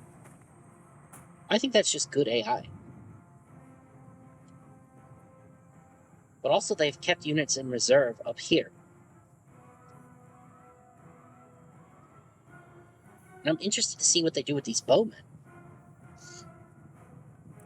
Where are they sending? Okay, so they're going up the hill. Good. Well, I wanted to fight them on that hill anyway. They just didn't let me.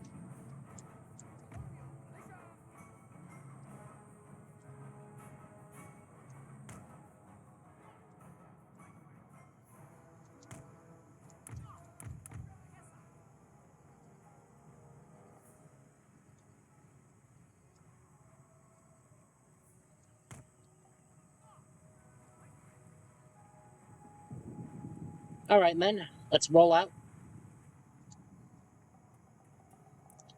I get the feeling this is going to end in a draw because of the terrain. So like I said earlier, incredibly important to this game, and all games under the Total War franchise. Or I guess you could say banner. Yeah, banner? Yeah? Anyway. Terrain, incredibly important.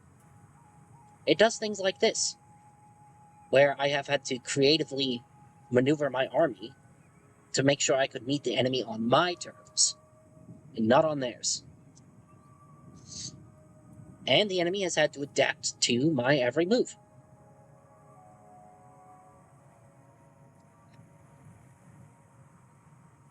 So just like real warfare.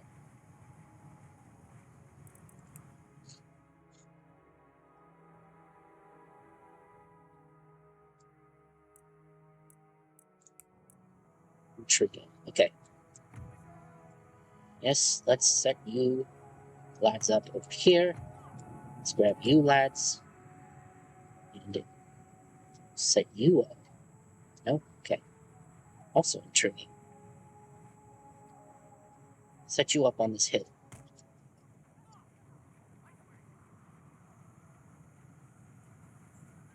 Just because I get the feeling they're going to try another counterattack.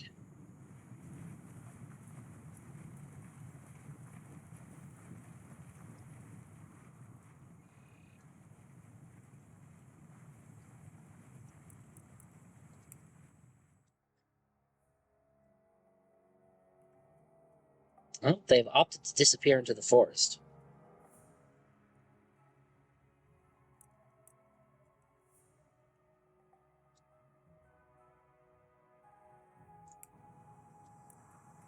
The battlefield timer has gone down quite a bit.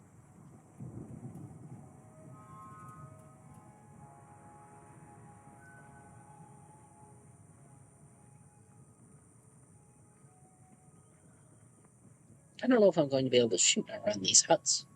It's like half cover this game, isn't it? I guess I am. Okay.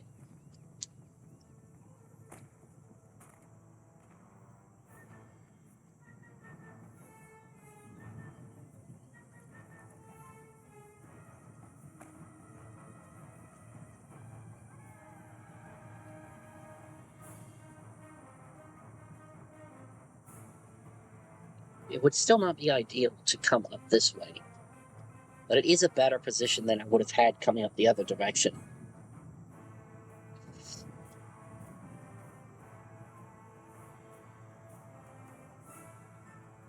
I wonder if I could get them to go up here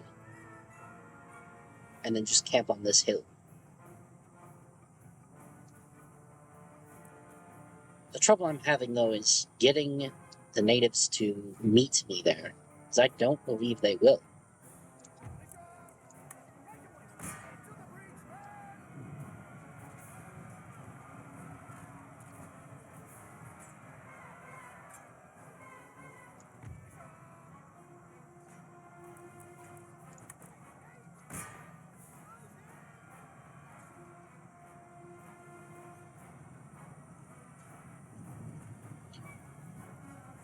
Well, my general's unit is pretty strong at this point.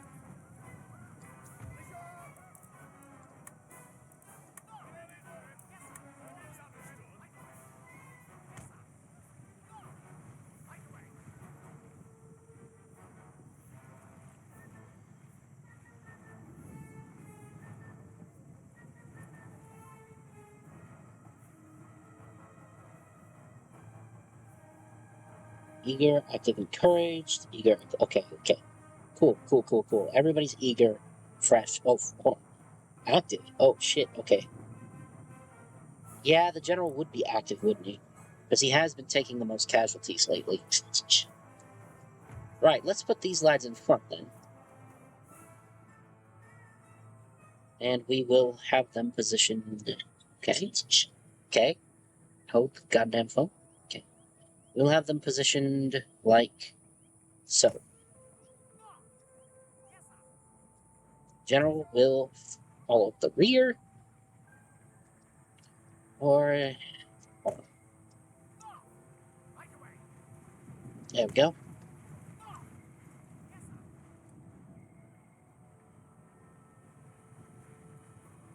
This is a fascinating battle. I love every fucking minute of this. Is awesome. It's been crazy. I might just play more of this game.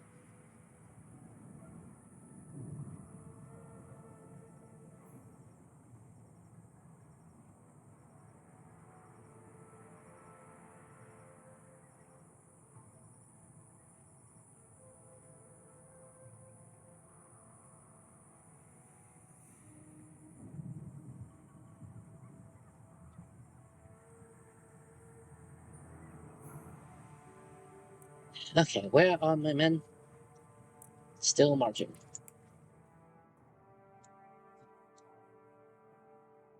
This is heavily unfortunate. I'm not even gonna lie. I do not like the fact that they have this position of me.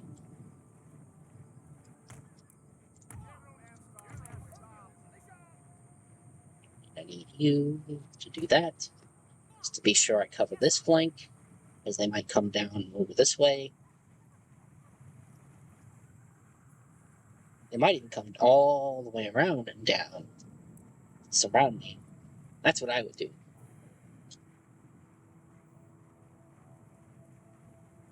Of course, it would be an absolute massacre if they managed to do it.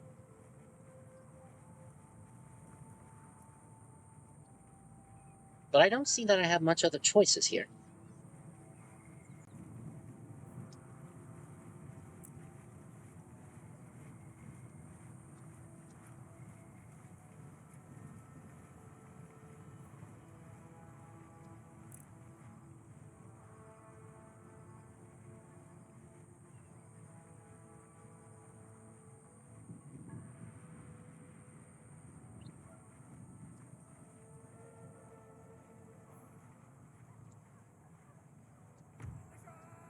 Okay, I think they're going to fully wait for me to actually engage now.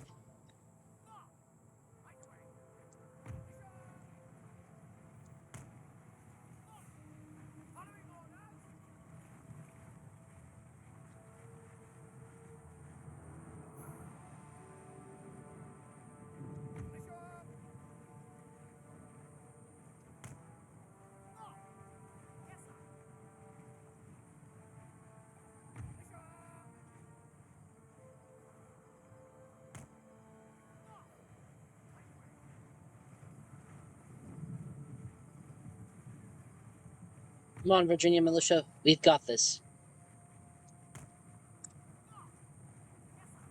I wonder if people in the state of Virginia are proud of their history. We Americans do tend to be pretty proud of our history, despite the dark stains on it. We tend to look to the positive in general in life, because why shouldn't you? You know, why not? Why should everything be doom and gloom all the time? Yes, things are bad, but they can be better. You know? And apparently that's not a common sentiment in Europe, which is weird to me, because it's like, do you genuinely believe you can't improve? Like, there's no room for improvement at all. You are your best self that you're ever going to be, despite the flaws. Or are the flaws so distracting that you can't see that you can do better? I don't know. It's just weird. But that's something I've been seeing a little bit of from videos of Europeans that came here to the World Cup, since we're hosting it.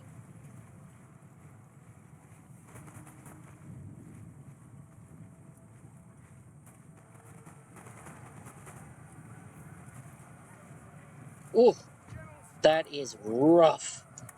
Let's get in there. Whoa! Lads,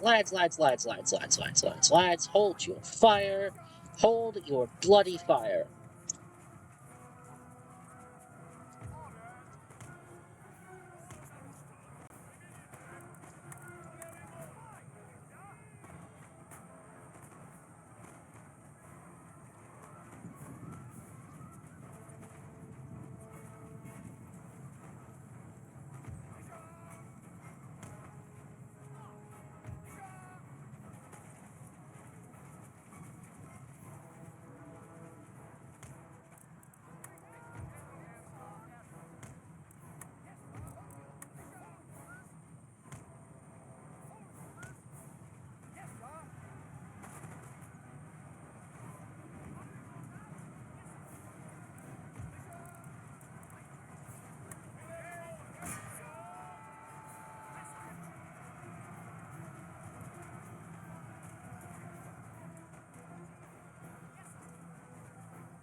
Okay. This is a very intriguing battle.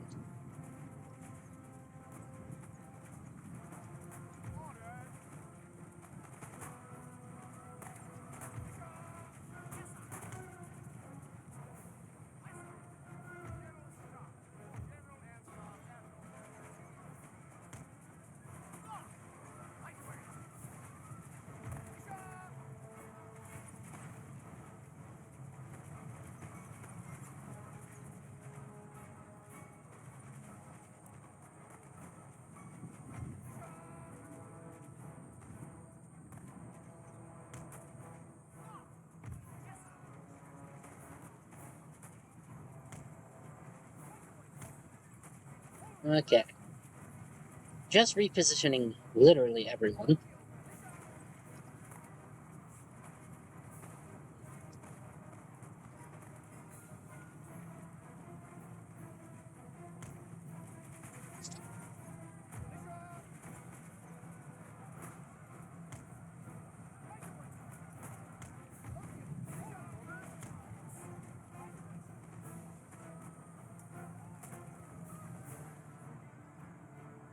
Alright.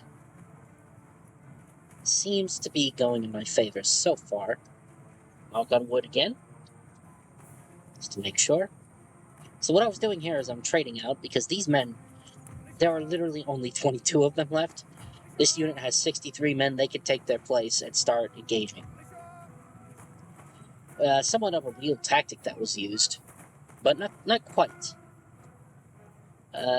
What they actually did in real life was they had, see how we have battle lines here? Well, the first line would fire, and then they'd hit their knees and start reloading. Drop to the knees and start reloading. And then the second line behind them would open fire, and then this would repeat until eventually you got all the way back to the first line. I believe they called it volley fire, but I could be wrong. And if I remember right, in this game, you can do volley fire. It's real.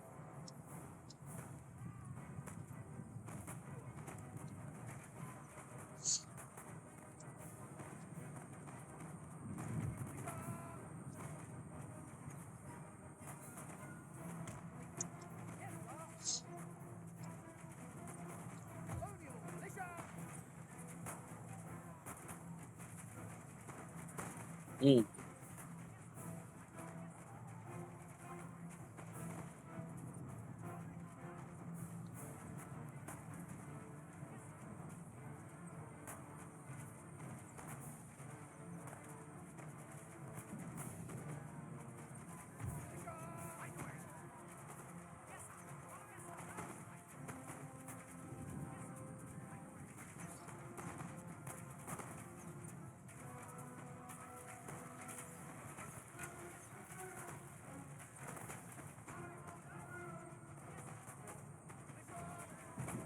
I am tempted to bayonet charge at this point in the battle. Though I'm uncertain it would be bloody hell it won't be successful.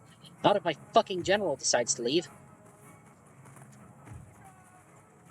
Oh. Alright. It's a rout.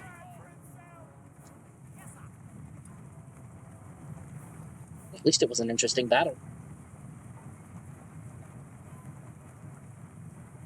Why the fuck are you doing it that way? Really? Trying to give me as many casualties as possible, you piece of shit game?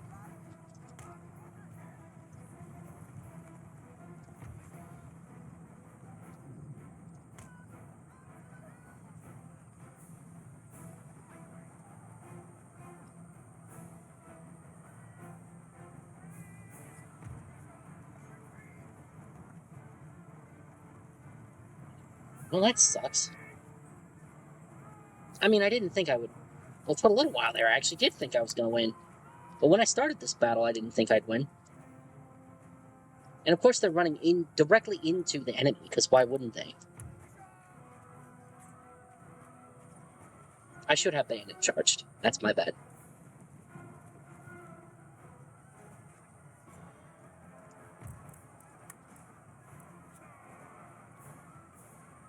Well, they didn't kill... Oh, I killed the enemy general. Didn't kill mine, they lost theirs.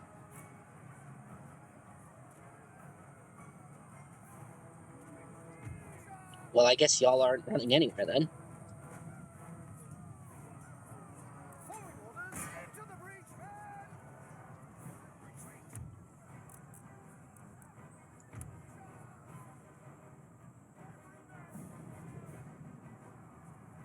Did we win? What the fuck? Holy shit, we won! Wow. Okay. Yeah, Pyrrhic victory, I would say. I mean, look at what I've got left out of everybody I brought. But holy shit, we won!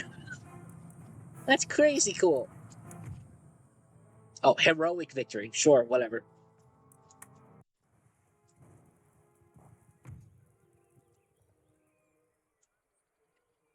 Victory! I deployed 495 men. I lost 323 men. 172 men remain. We killed 1,600 Native Americans. That shit's getting as taken out of context as fucking everything else in this video. Oh my god. Anyway. That's wild. That's cool. That's cool as hell. Not that we killed Native Americans, but that we managed to win. That's fucking crazy. Look at all these veteranized units over here. They ought to be. Holy. Complete episode 1. We have completed episode 1, everybody. Colonization of the New World is successful. Thanks to your efforts, the Jamestown settlement has prospered. No longer reliant on food from England, the settlers can start amassing wealth and expanding Britain's colonies in America. The Jamestown settlement has made a good start, but complacency is a dangerous thing.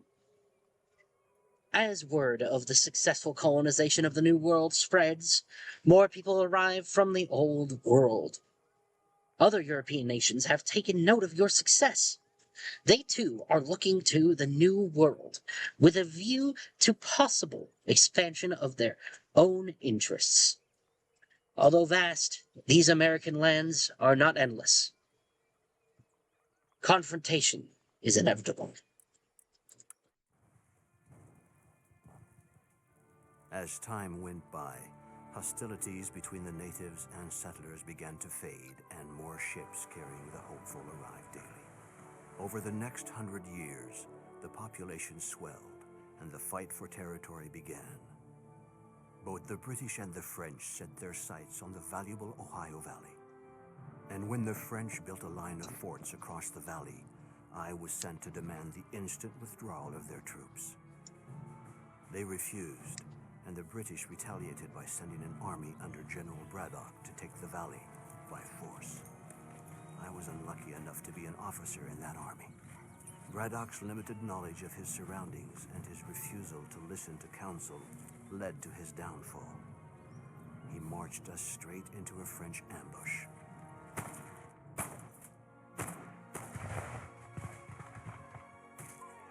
Our men were massacred. The cries of the wounded still haunt my dreams. This terrible loss encouraged the British to take a closer look at the tactics and cunning employed by their native allies. Use of these warriors and their knowledge of the land would prove to be the key to claiming the Ohio Valley.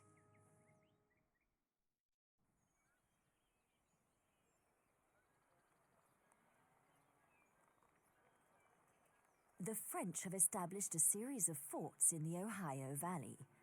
These forts are well defended and will be difficult to take through military force alone. Perhaps the Iroquois tribe to the north will provide you with some much-needed assistance.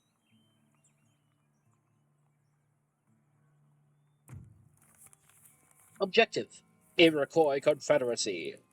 Description: you have been tasked to form an alliance with the local Iroquois tribe. The skills and knowledge of their warriors will be of great benefit to you in the war against the French. Investigate negotiations by clicking on the diplomacy button. I have no idea what that is, but I have been tasked with sending you this letter, and the general has ordered I say it. Well, anyway, I get 500 gold doubloons for Iroquois Confederacy. See, this is what I needed to get back to. I'm supposed to be a silly, goofy, funny YouTube man, not all that other shit I was doing earlier. Alright, here we go. So, diplomacy. Right, we are apparently very friendly with these men. I would like to open negotiations. Oh. Well, they're at war with me, but we're very friendly with them. What? Now this panel is used for negotiations between nations. Available diplomatic options are listed on the left.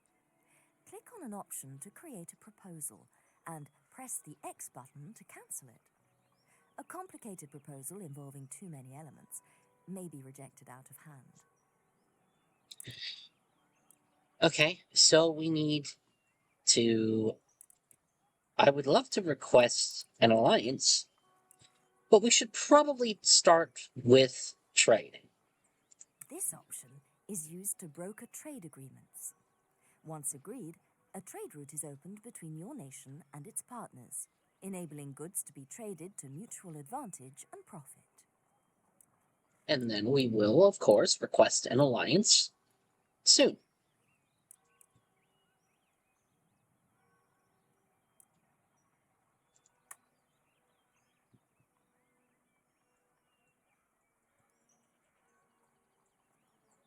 We have a trade agreement. Very good.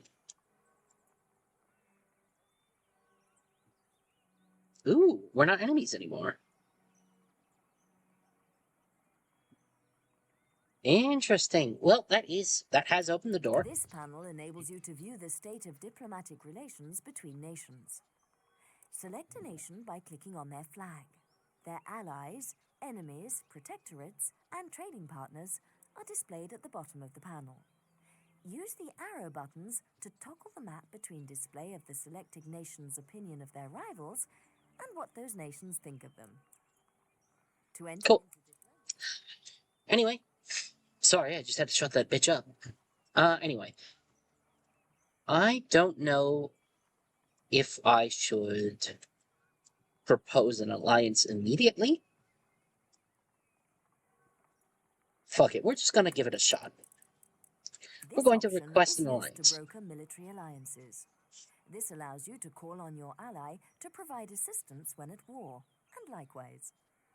Note that a refusal to provide support when an ally is under attack will instantly cancel the alliance between you. Well, that's very different from how it used to be. Intriguing. In other Total War games, it would just make them upset.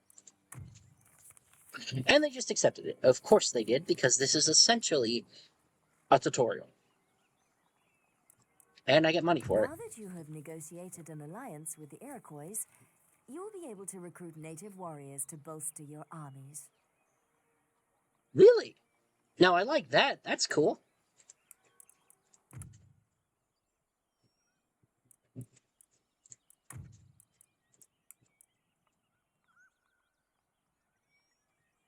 So that's where I need to be then. What I need to conquer.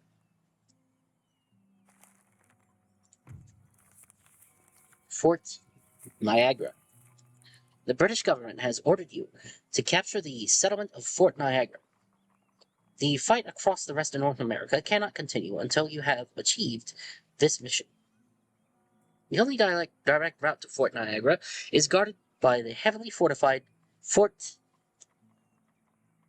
Duquesne, although an alternative route may exist through the forests in Iroquois territory.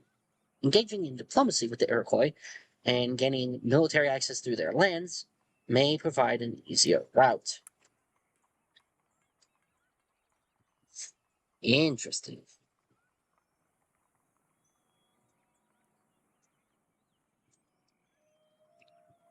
Wow, whoa, hello. I just have, like, a fuck ton of military strength now. Holy shit, this is quite a jump from just West Virginia.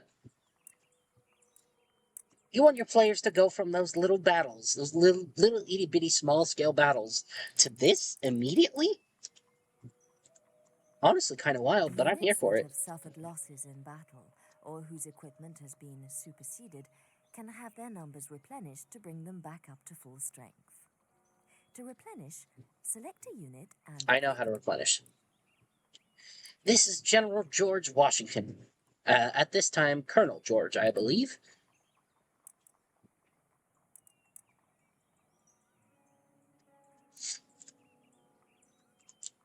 Sir.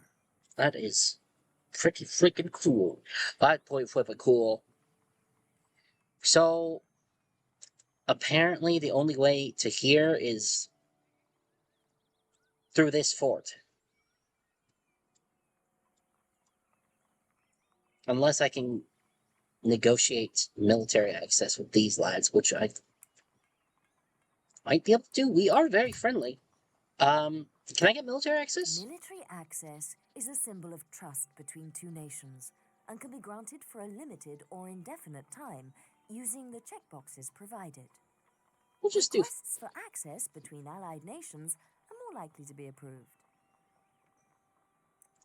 We will just do 5 turns because I don't want to push anything, and I already have an army from whence I can go assault that city, and then I can ignore the fort. So let's see if they'll do it for 5 turns.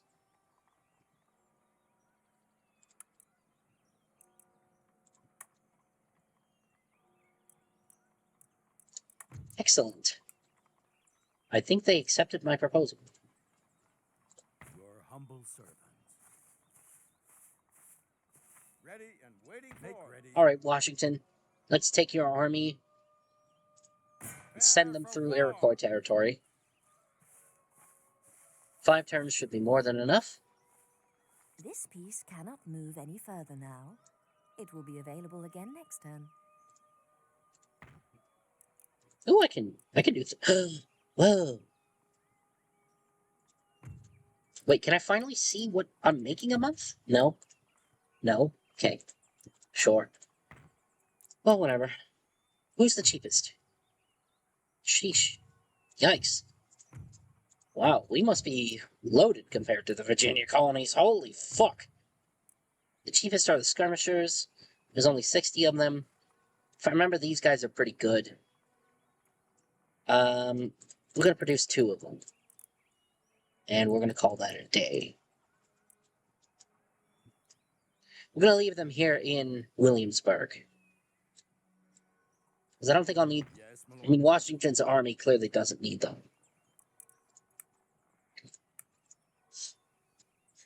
Anyhow, let us end our turn.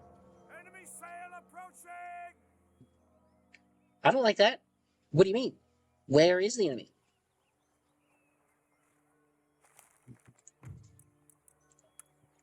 Hello?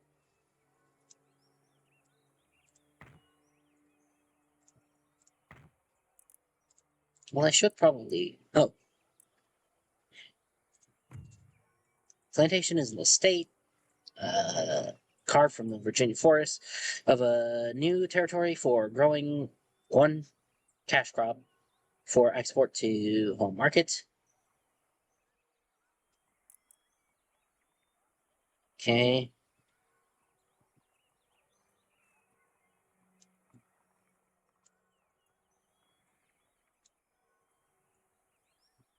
They would not necessarily be profitable without indentured or slave labor. Holy fuck. Well, we all know what era this is set in, so. And of course it's about profit. It was always about profit. Had nothing to do with... Well, I've said enough. I've said enough this video. We will be making a tobacco plantation. Then next turn we'll be upgrading this lad. Funds are deducted from your treasury at the beginning of each turn to pay for the supplies and wages of your troops in the field. This is known as unit upkeep. I know that. Thank you. March! Waiting for Oh, hello. The French have decided to meet me on the field of battle.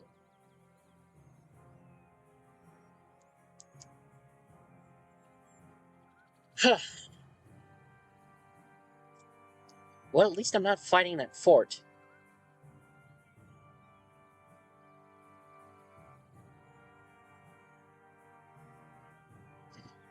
Hell, this was not ideal. I just wanted to go through the forest. Of course, they got something out here. Why wouldn't they? We shall assault. Let us destroy the French. We're British, aye. We fucking hate the French. That's not hate them as in food. That's hate them as in The special they're despicable abilities cunts. buttons are found in the bottom right corner of the screen. These turn on any special formations or abilities a selected unit has available to it. The button is disabled for those units without specialist skills.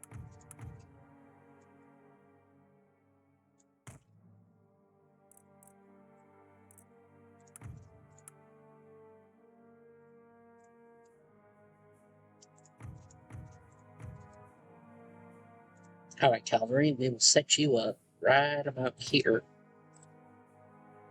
Then we need to get my men. Not the skirmishers. You lads can hide yourselves in these forestry. We can hide in the forestry. And I'm gonna set our lads up like this. We are going to try to set up right here near this creek.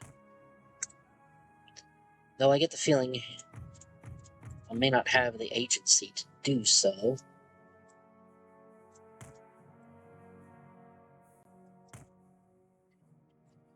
Alright. Time to prove your mettle, George.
Oh shit, what the fuck? Whoa! Holy shit.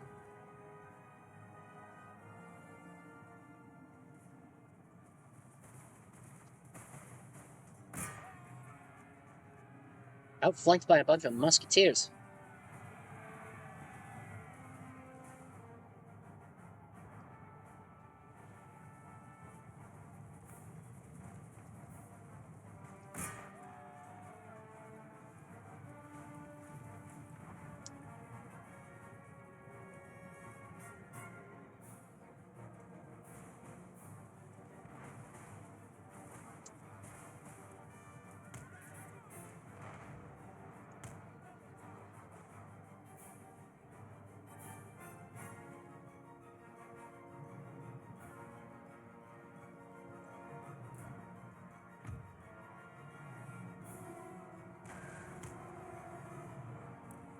Hey, how about y'all fire at something that isn't in my goddamn line like that?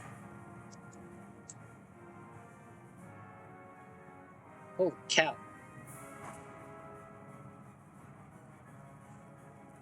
These fucking natives came out of nowhere.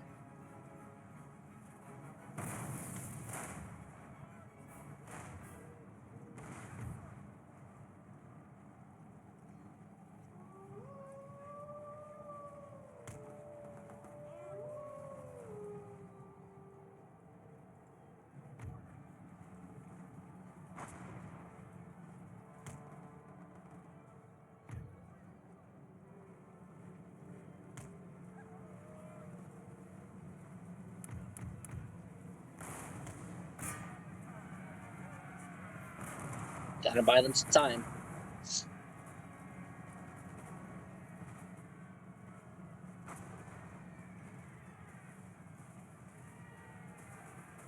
Clicking on the melee button in the bottom right of the screen will lock the selected melee-capable units into melee mode. All attack orders will result in a hand-to-hand attack until you click on the melee button again.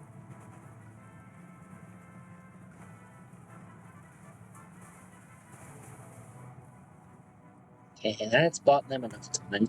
Let's get you the fuck out of there, George.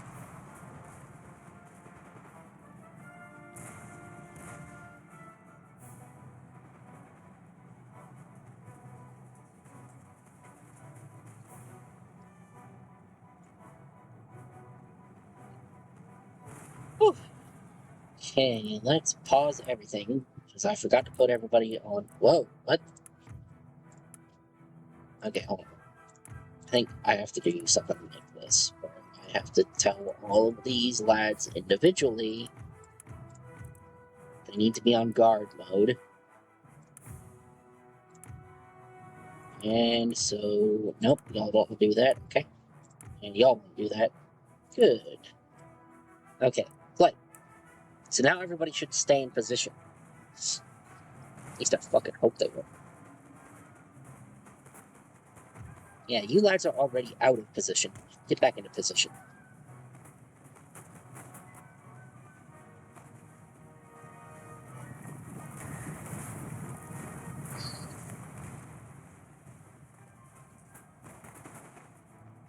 Okay.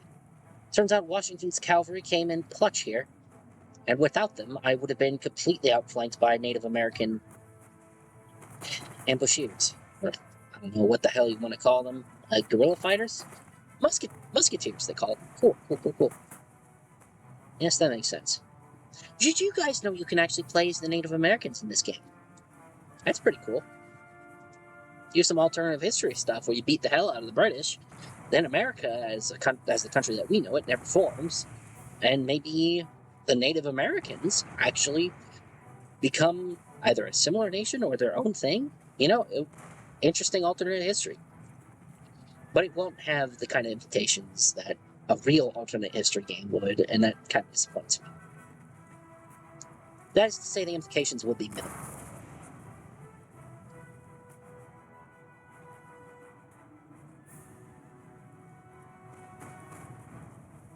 Okay. Well, that ambush could have gone immensely worse for me, and immensely better for them.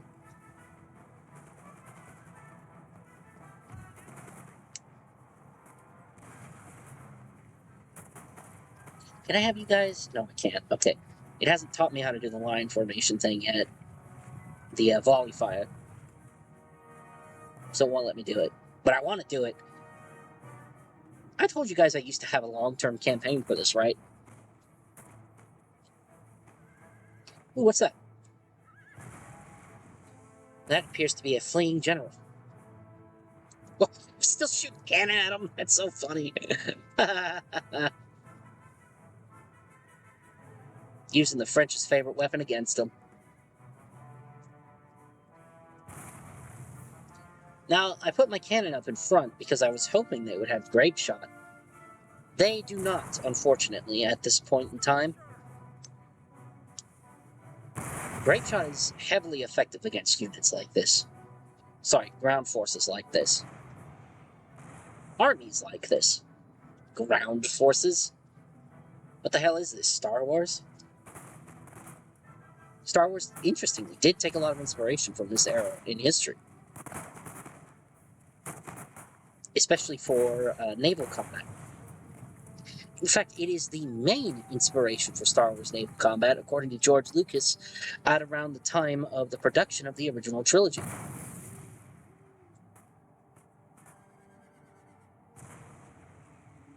Who's still firing? Oh, I see. We're shooting at retreating Frenchmen.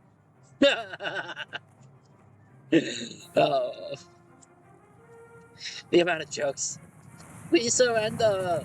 That's not French. I am German. Why was that German? Yeah.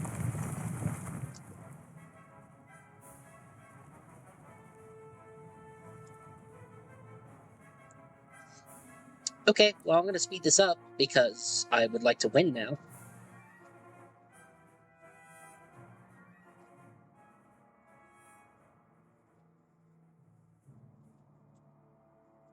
Oh, are we still fighting? We're still fighting you. Wild. Okay. Let's get you in range.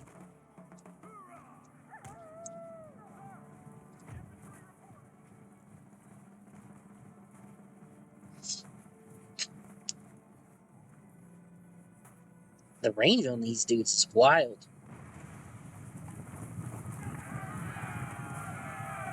Oh, are we... Okay. Are we out of ammo? We must be, because they're charging. You really don't do a bayonet charge if you have ammo. Well, if it's fortuitous to do so, but in this case, it's not. Oof. Oh. That's going to be a lot of shot into their backs. Oof. And we won. Heroic victory. Excellent, excellent. They did decent casualties. That's not too bad. But we kicked the hell out of them. 800 to 200? It's crazy. All right, British boy. Your Majesty. Get your wooden teeth out there. Troops, forward.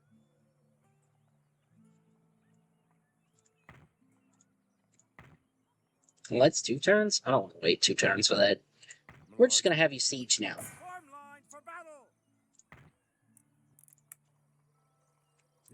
This looks to be the entire force that I just fought over here in the woods.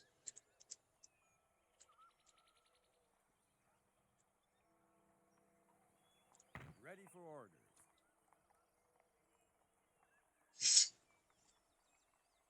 Oh! Oh! Neighbors are lighting off fireworks.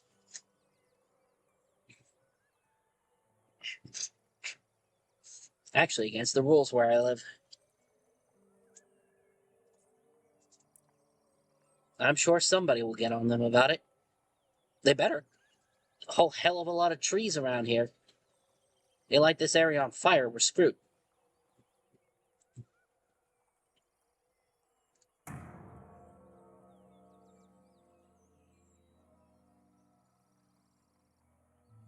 Your Majesty. It is possible to take a fort or city without risking a pitched battle. A patient general can throttle the fight out of the defenders by laying siege for several turns. This is time-consuming, but eventually hunger or an angry populace will force a surrender. Yes. Eventually hunger would force a surrender. The problem I have with that, milady, is, there is a fort just down, this way somewhere. Yeah. And, they can reinforce these fellas. So we will not be starving them out. We will, in fact, be assaulting them.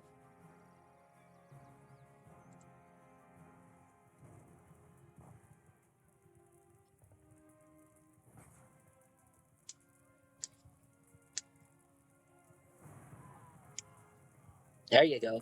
Love that from that French author. From that French author there. Arthurian legend. Good grief. Wow, this is some fucking walky terrain over here.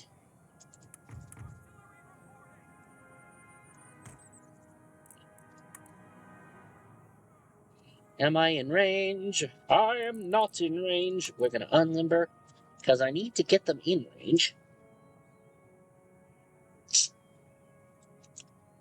Oh, there's really no good way to assault this city, is there?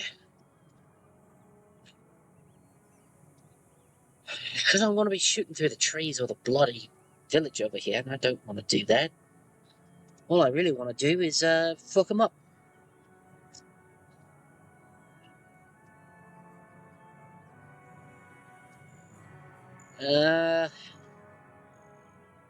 Damn. This is another one of those battles where there's no good way for me to, Really no good way for me to come in. That's not good. That's not good at all.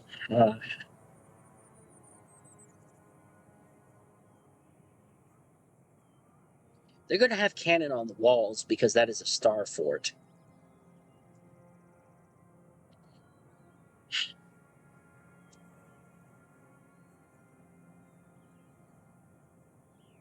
Huh. What to do? What to do? Is there a better angle at which I can assault them? No. Holy fuck. Okay, this is just a really good position.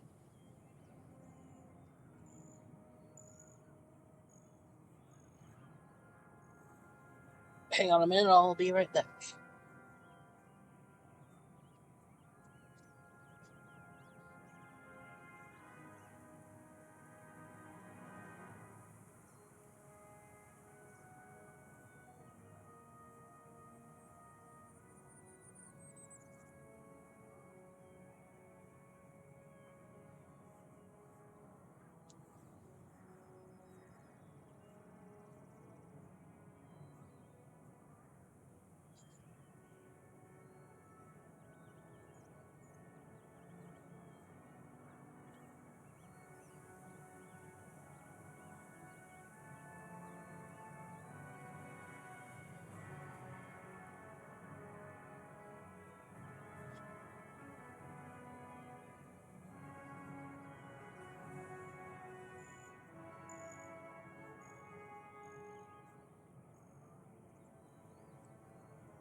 Oh, right, I'm back. There is no good angle from whence to assault this thing, so we're just going to take it from the angle of the town where we are set up right here. I think. Because I don't think... Yeah, this isn't going to be any better. Man, that's just a really good position for a fort.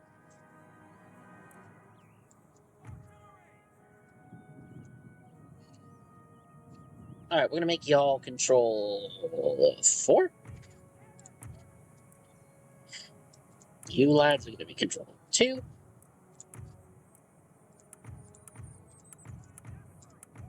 Control 1. No, let's degroup them. How do I Okay, well... How do I ungroup you guys? Control 0. Oh. Let me do it. How the hell do I ungroup? I don't know how to ungroup. Motherfucker. Okay. Control minus? No.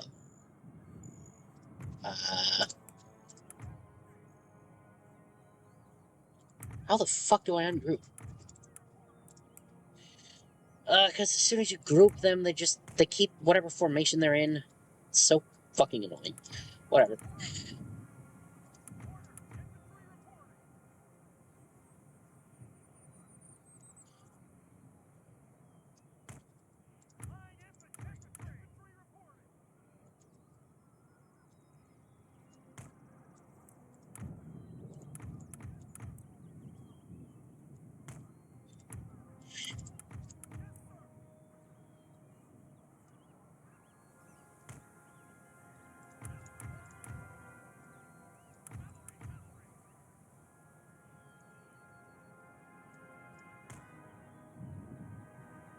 Okay.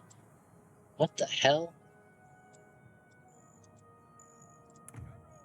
Oh, it's because they're already grouped too. Motherfucker. Oh, shit. Dumb shit. The things this game makes you do. Okay.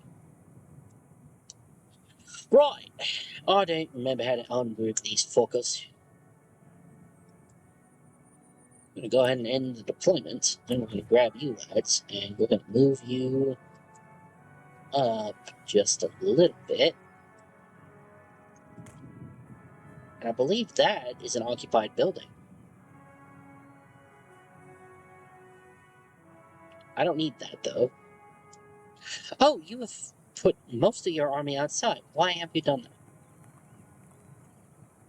Genuinely, why have you done that? That's what? That doesn't make any sense.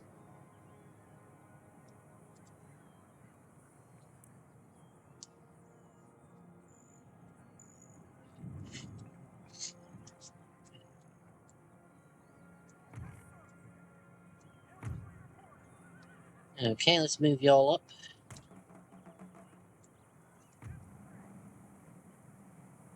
And we'll move you guys over here.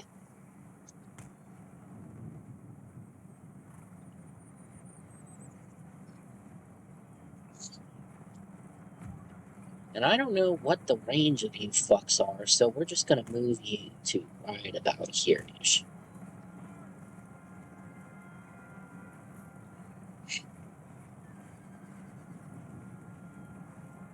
I honestly didn't expect this campaign to be so long. I think I might conclude it after taking this fort. I might. Oh, I'm getting shot at. They're fucking shooting at us. Oh, that's not allowed. Who the fuck told them they could shoot at us? Alright, let's shoot that. What's your bleeding range? Yeah, right there. Shoot that. Oi. Shoot that. Thank you. Right, I think we're gonna have to... No, I'm getting shot at. We're getting shot at. What are we getting shot at by, though? Is it... It's gotta be the... Yeah, it's the cannon on the wall, I think. Right? Hello? Are you firing?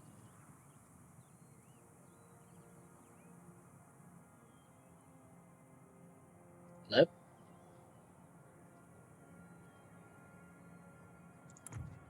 Are you firing?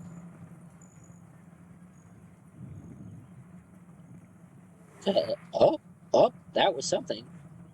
Hello?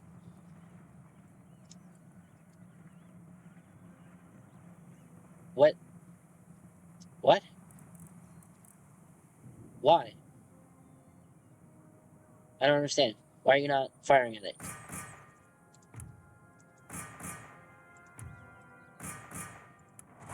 The hell? Oh, there it is. Good lord, what the fuck?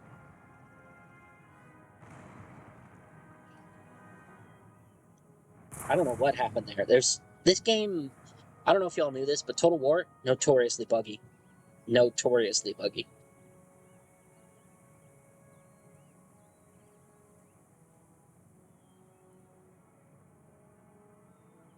Oh, there's more cannon over here. On the hill.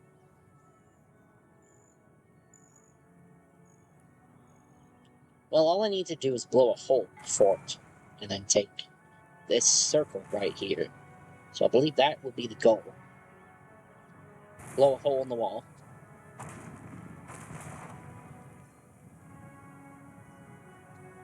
Apparently I'm going to have to command everyone individually, though, because I put them all into fucking groups. I'm just not used to these games being this buggy, because the new ones... Not that I have any of the new ones, but I guess the mobile ports, hilariously, are not as buggy. I don't know why. I mean, they have a lot of the same bugs. Can I possibly hit this? We're gonna actually go for that. You guys still have ammo, right? We're gonna go for this right here.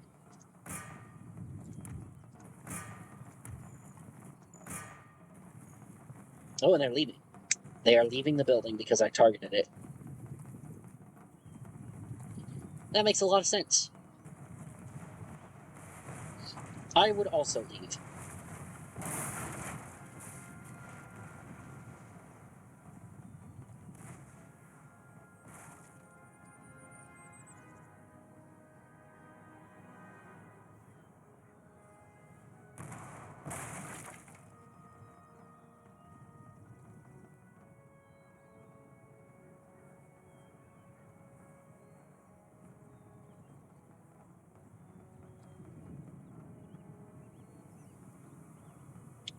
Well, are you lads gonna fire again?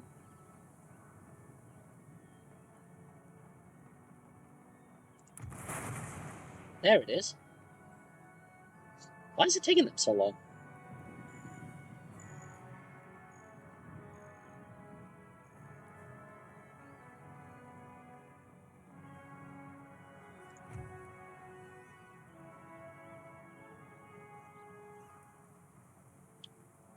I am wasting so much time on fucking bugs. Oh, I see. You can't zone it in quite right, can you? I don't know why you're not. Oh, there it is. Okay. So they were aiming at these fucks instead for some reason. I really don't know what the hell's wrong with these cannons.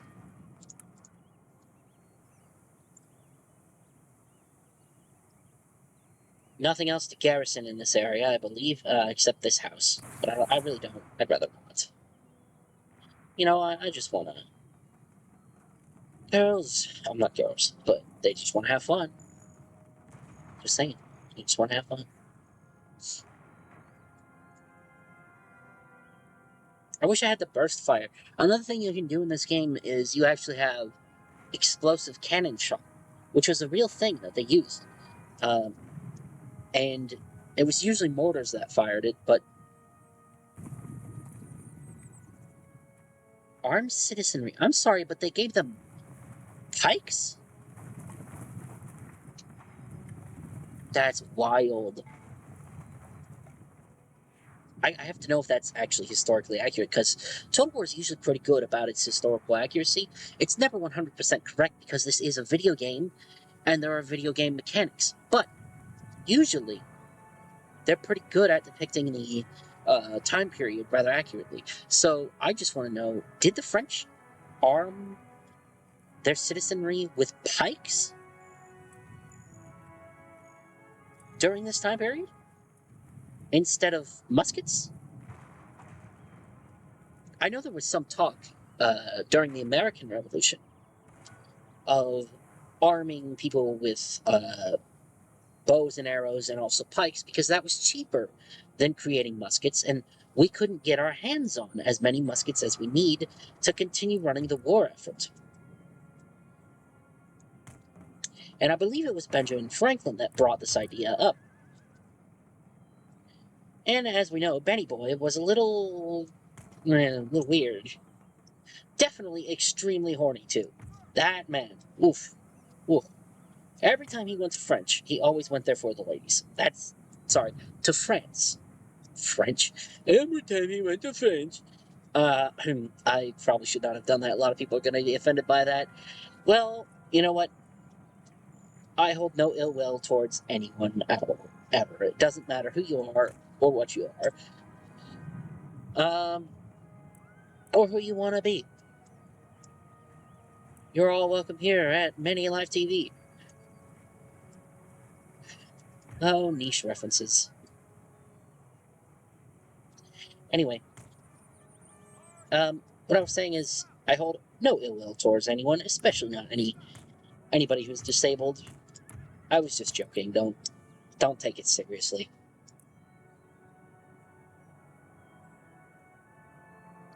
That's for you, YouTube, mostly, but also for the YouTube comments.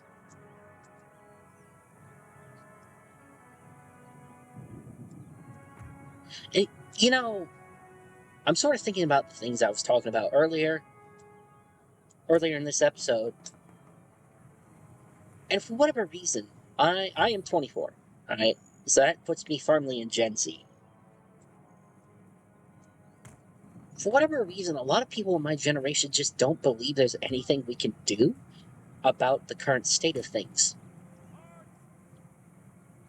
And I cannot understand that line of thinking, because why not? Why should I not be able to change things if things are not going the way that I believe they I was going to say that I believe they should, but it's more so if we are being mistreated, and we just patently are, from so many different sources, why should I be completely unable to do anything about that? What is stopping me from getting my friends together and from asking other people, for instance, to boycott certain companies that maybe we don't like, that we believe don't give a crap about the end user, that we believe would rather we would all just die in a hole instead of actively want to sell us something? You know, why not do something about that? And I think it's because there is just, like I said, there is so much abuse right now that we just, a lot of us apparently, I guess, just don't believe that there is anything to be done about it. And I just don't subscribe to that ideology. It's defeatism. And I'm not one to admit defeat so quickly. As you saw earlier, when I was losing. I just don't understand it, you know?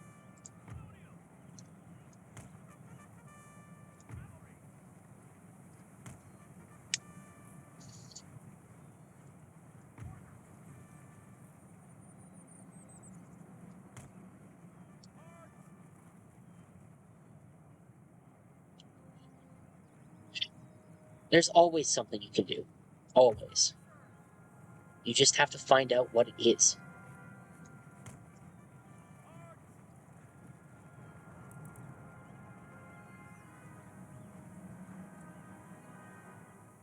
Looks like I'm being shot at by the cannons.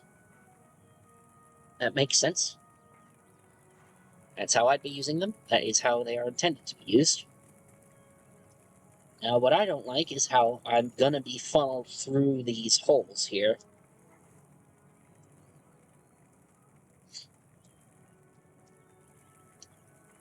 I have had battles in the past where the AI has trouble getting through these holes.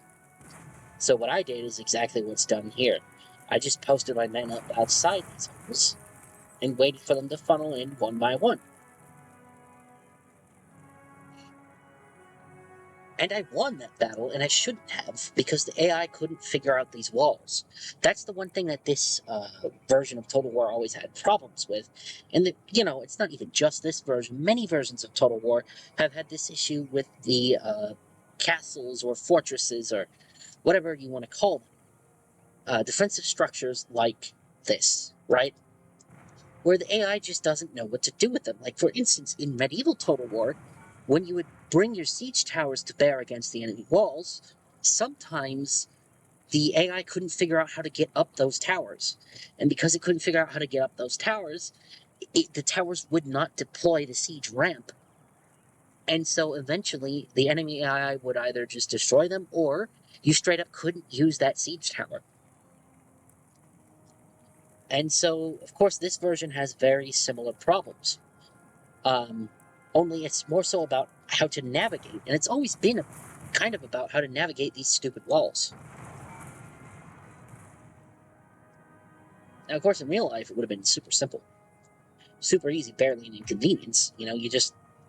It still would suck, because obviously the tactic in real life is the same as it is here. Just set your men up, like right about here, and then have them all shoot at the incoming enemy. And just keep doing that. Until bodies pile so far that the enemy can't even get through. Except, of course, that wouldn't happen as often as you would think, because it's more so likely that your enemy would be able to push all the way through before that happened.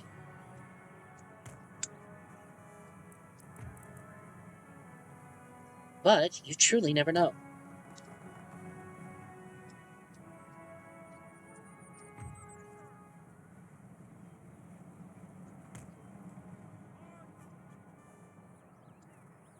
I do think this is going to devolve into a massive melee, though. We're going to go medieval total war on their hiney.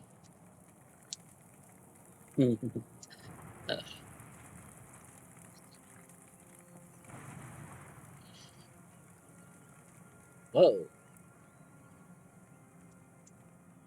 I think they've accidentally been hitting their wall the whole time. That's so funny. They killed their own wall.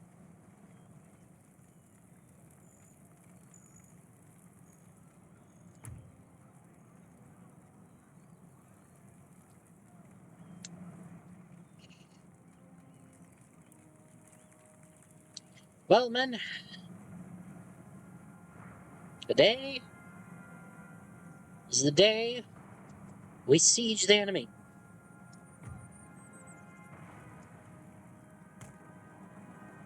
Or something. Nobody make me a general. My speeches are not that good.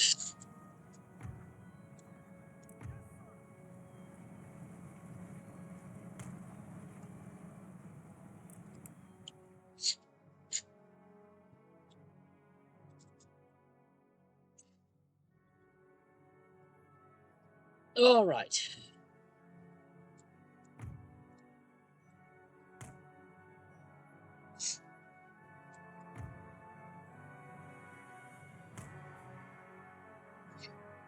We're going. This is just going to be. It's going to be a massive melee.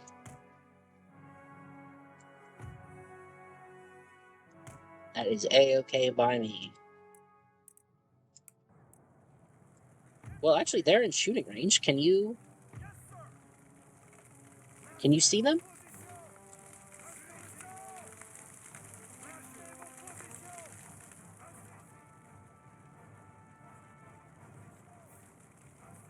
Is that working? Are you firing? Nope, because I had to tell them to. Even though they're in fire at will mode. See, this is what I was telling you guys. They don't know. The AI doesn't know what to do with these walls. It never does.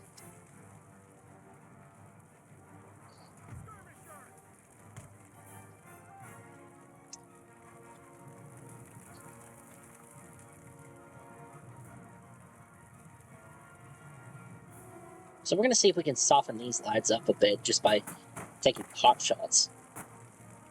And then we're going to funnel everybody through. Excuse me. Don't know if that picked up on the mic. I can't even check on my fucking mic because I can't play this in windowed for some reason. Oh, these lads are firing. Well done, gents. You figured out what to do with the walls. Oh, oh, that was a good volley.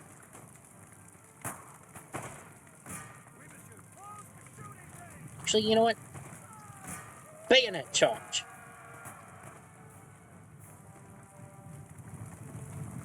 Yeah.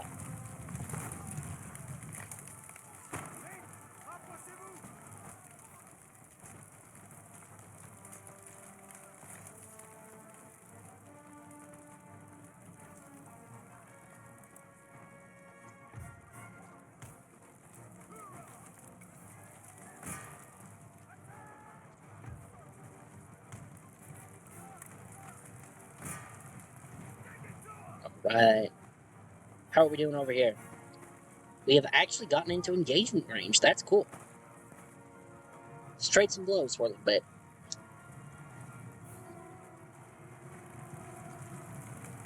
Here come the pikemen. I swear to everything. If the audio on this is dead and not good, I will be an unhappy man. Oh.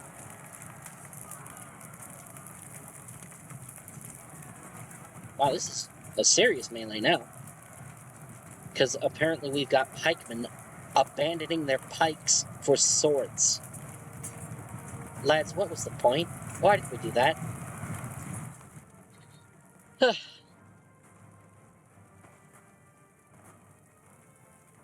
And we are still engaging in combat over here. We are relatively evenly matched. Oh, hello! You've decided to use the door! I'm so proud of you. Okay, let's engage.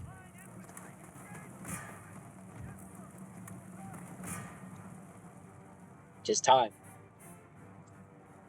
Time for me to fly.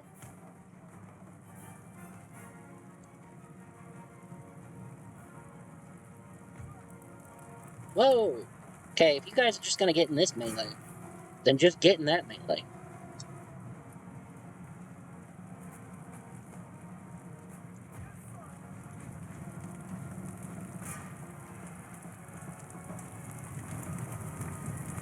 Yeah, this kind of always happens in this particular game. Whenever you have walls like this and it's the only way for you to get in, all the musketry doesn't matter at that point. Every musket in the world means nothing when you're this close, you know? It's kind of sad, because sort of the main attraction to this game is the fact that it's got the muskets, you know? That's cool as hell. Yeah, guys, I know you figured out how to use the door, but I really think it was a bad idea to use it in this case. You know, you probably should have just stayed inside. I'm sorry. Oof. That's rough, buddy. That's real rough. Oof.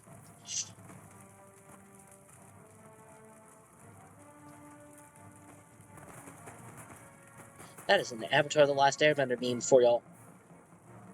I'm sure you understood that, though. You're all a bunch of massive nerds like me, right?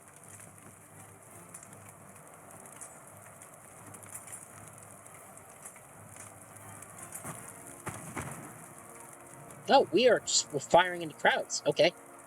Yeah, I'm sure that's safe. I'm sure you're not going to hit any of your friends.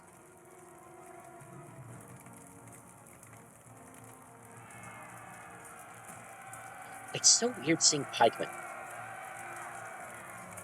But this is a thing that did happen. When muskets were first invented, pike and shot was quite popular. Essentially what they would do is they'd have a group of infantry, like my lads over here, and 50% of them would have muskets, which at the time would have been matchlocks. I could get into the difference between a matchlock and a flintlock and a wheel lock and the old cap guns from the 1800s, but that would take forever. And I'm not talking about that right now. Essentially, the main thing was you'd have 50% musketeers, like these lads. Then you'd have 50% pikemen, like these lads. And the idea was cavalry would not be able to charge that unit, but you would have the greatest offensive capability against them, and that was to shoot them in the face with a lead ball the size of your fist. So, yeah. You know, pike and shot was very popular, and it was quite effective against cavalry. Again, take everything I just said with a grain of salt. I'm not a professional historian. I just enjoy history. History is fascinating. We, as a people, are fascinating. Although I wish we'd be less of a bunch of cunts every now and again. You know? That would be incredibly nice.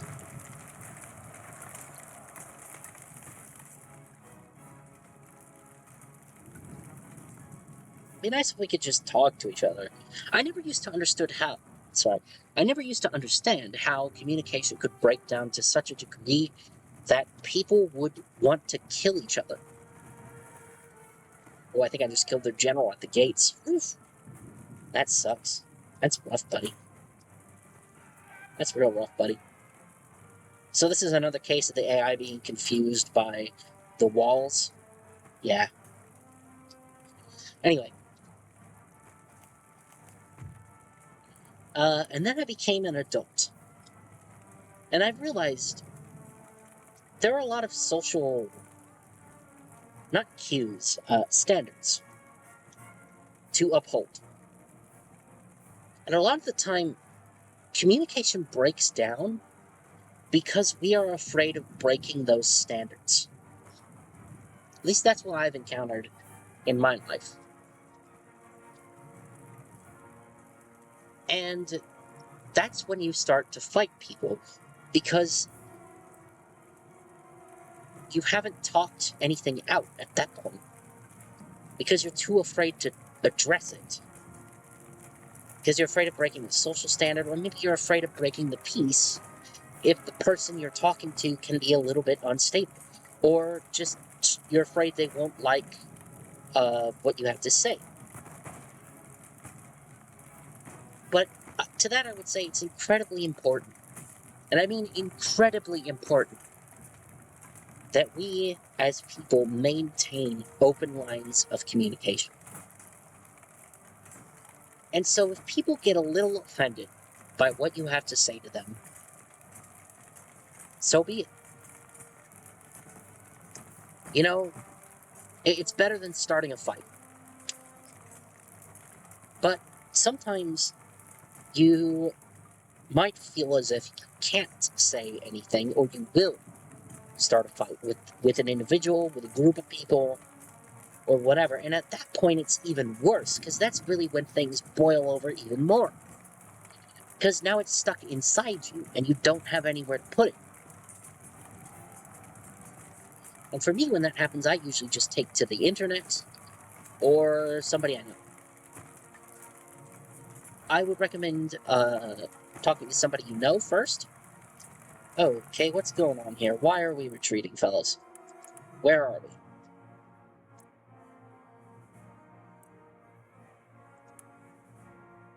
Ah, this us? No, that's the enemy. Where the hell are you?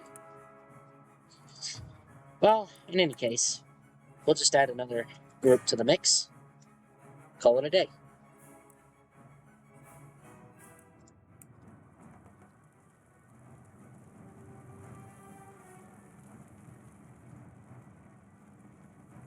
Anyway, so yeah, I would recommend talking to someone you trust about it first, and then figuring out what to do from there. And if you don't have anyone you can trust, that's when you take to the internet. And don't look for advice from people on the internet. I know I am sort of giving advice right now, but like, most people on the internet are dumbasses. And so you really don't want to take advice from people who maybe not even necessarily would take their own advice, right? Or who would instead use it as an opportunity to hold that against you or someone else. I don't know. At this point, I'm just kind of babbling on, you know? But what else am I to do while I'm awaiting the destruction of my enemy?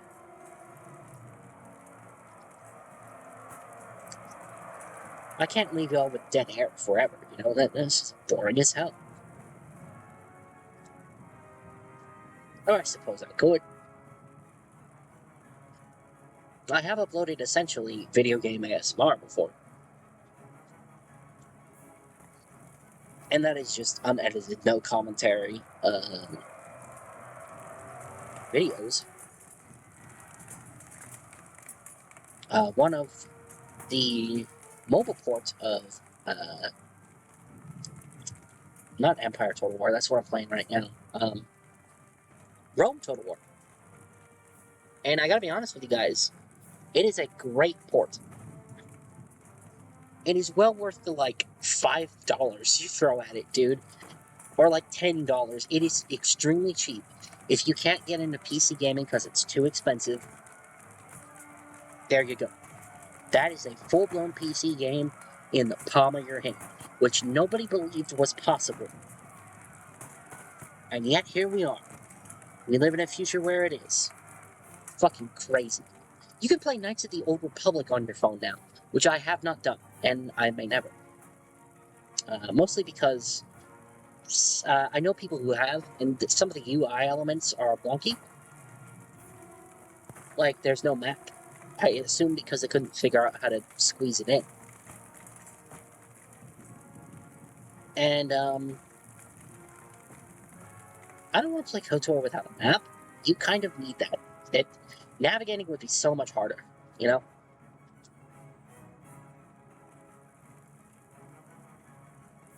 This has been one hell of a battle. But I might play KOTOR on the channel eventually. Oh, here we go. Here we go, lads.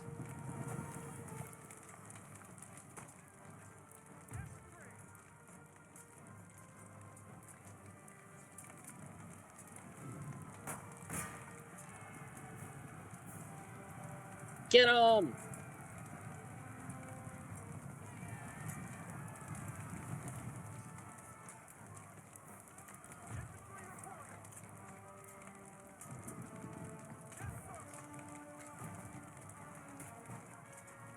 Wow.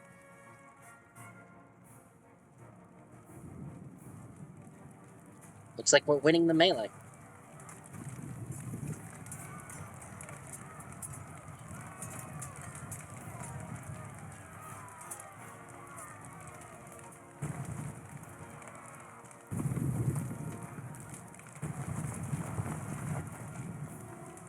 Oof.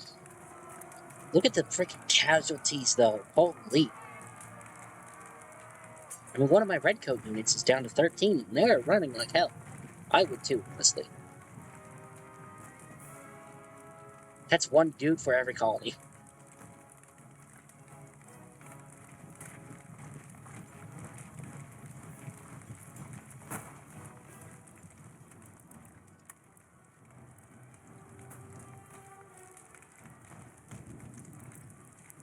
Alright, everybody.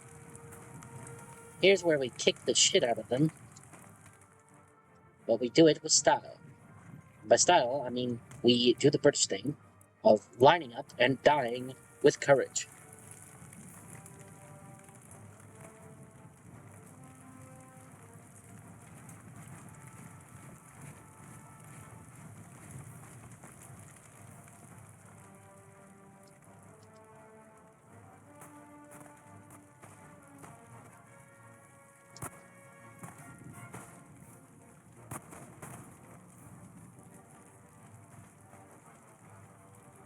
Okay, how's the left flank doing?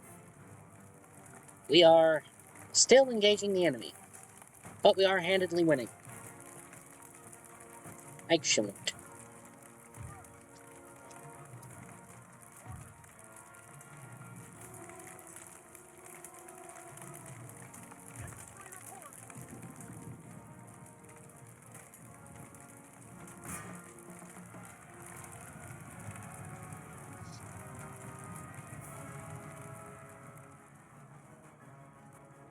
Oof. Oof.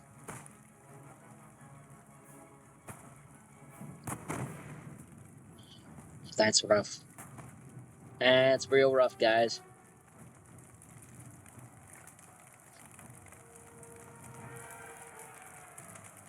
I think the first time I played through this campaign, I just opted to go take that fort. But the Iroquois are great allies. So there's no reason to not just ally with them.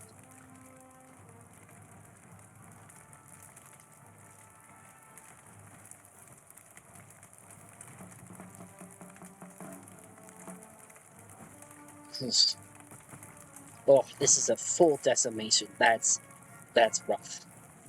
That's real rough, buddy.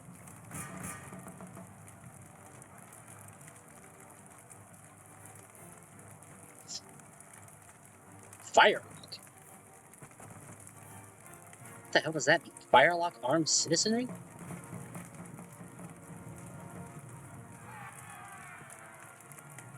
Like a flintlock? There's the last guy.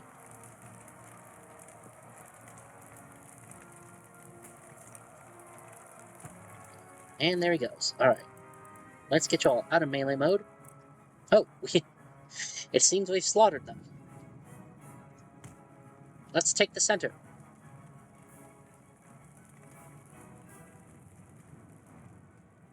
All they have left is their cannon. We might as well, again, just take the town center. I will kill their cannon here in just a minute, though.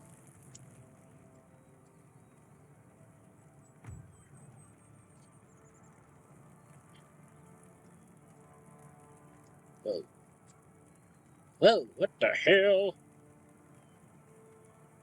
Jeez Louise, this game is buggy sometimes.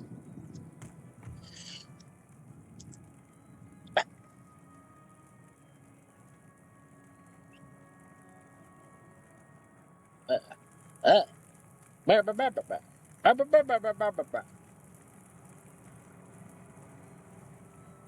is this? You can just enter the fort. I believe if I take the flag here, I will just win. I believe. I believe.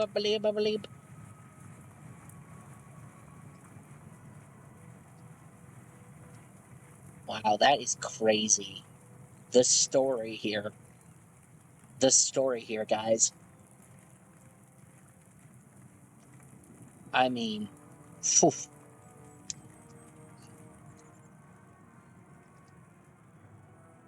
Well, yeah, I have the town center now. And soon I will engage the cannon. Because why the fuck not?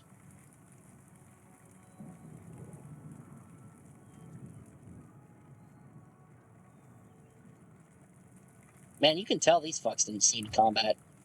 120. Nothing out, and these guys. These guys saw a little bit. We got a few casualties. And so did these guys.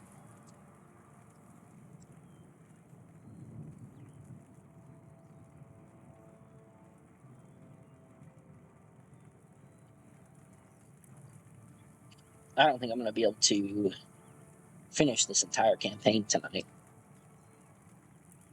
I might do another episode, though. Oh. Oh, you poor fox. Oh, you poor fox. Oh, you poor fox. Yeah, y'all just do what you gotta do. Alright? Keel haul them.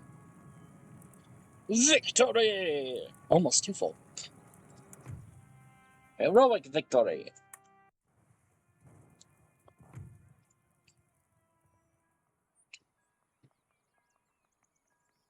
So, we deployed 1,400 men. We lost 300. That sucks. The enemy had 700, and they have nobody left. Full decimation. We killed everyone, all 700. Holy shit. You have any idea how rare that is in actual history? I mean, it's not, I guess it's not as rare as some might think, but especially in recent history, that almost never happens. Almost. Anyway. Boom! Prepare for battle! Congratulations! You have successfully completed the mission and have reaped the well-deserved rewards. May your inspired leadership endure, and may you enjoy further success as you lend your people to greatness. Lead your people to greatness. I may not be leading them fucking anywhere. Alright. You have successfully captured Fort Niagara. The Ohio Valley is now firmly under British control. However, the war against the French has now escalated across the entire 13 colonies, and it's not going well for the British. You must do what you can to help them overcome the French.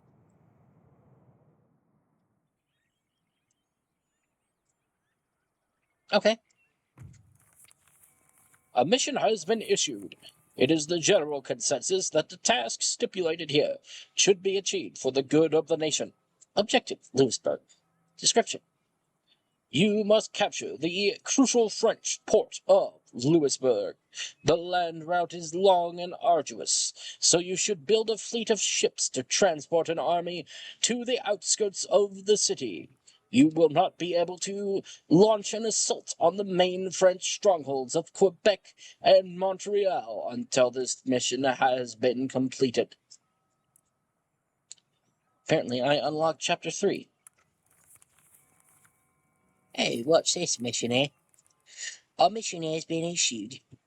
It is the general consensus that the task stipulated here should be achieved for the good of the nation.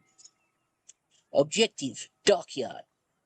Description: if you are to successfully transport an army along the coast to capture the port of Louisbourg, you will need to build a navy capable of standing up to the powerful French frigates.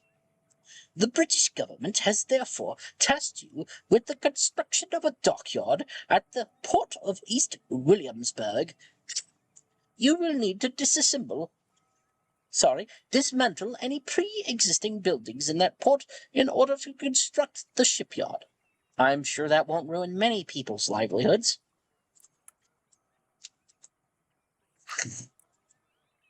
Well, everybody, I think that's going to do it for today. Happy 4th of July! Seriously, happy 4th of July, everyone. Please enjoy your independence while you still have it, because, like the quote said earlier, freedom requires constant vigilance. And I don't know if we're awake enough as a country to have that constant vigilance. But we will find out, I suppose. Only time can tell. I will see all of you in the next episode. Bye-bye!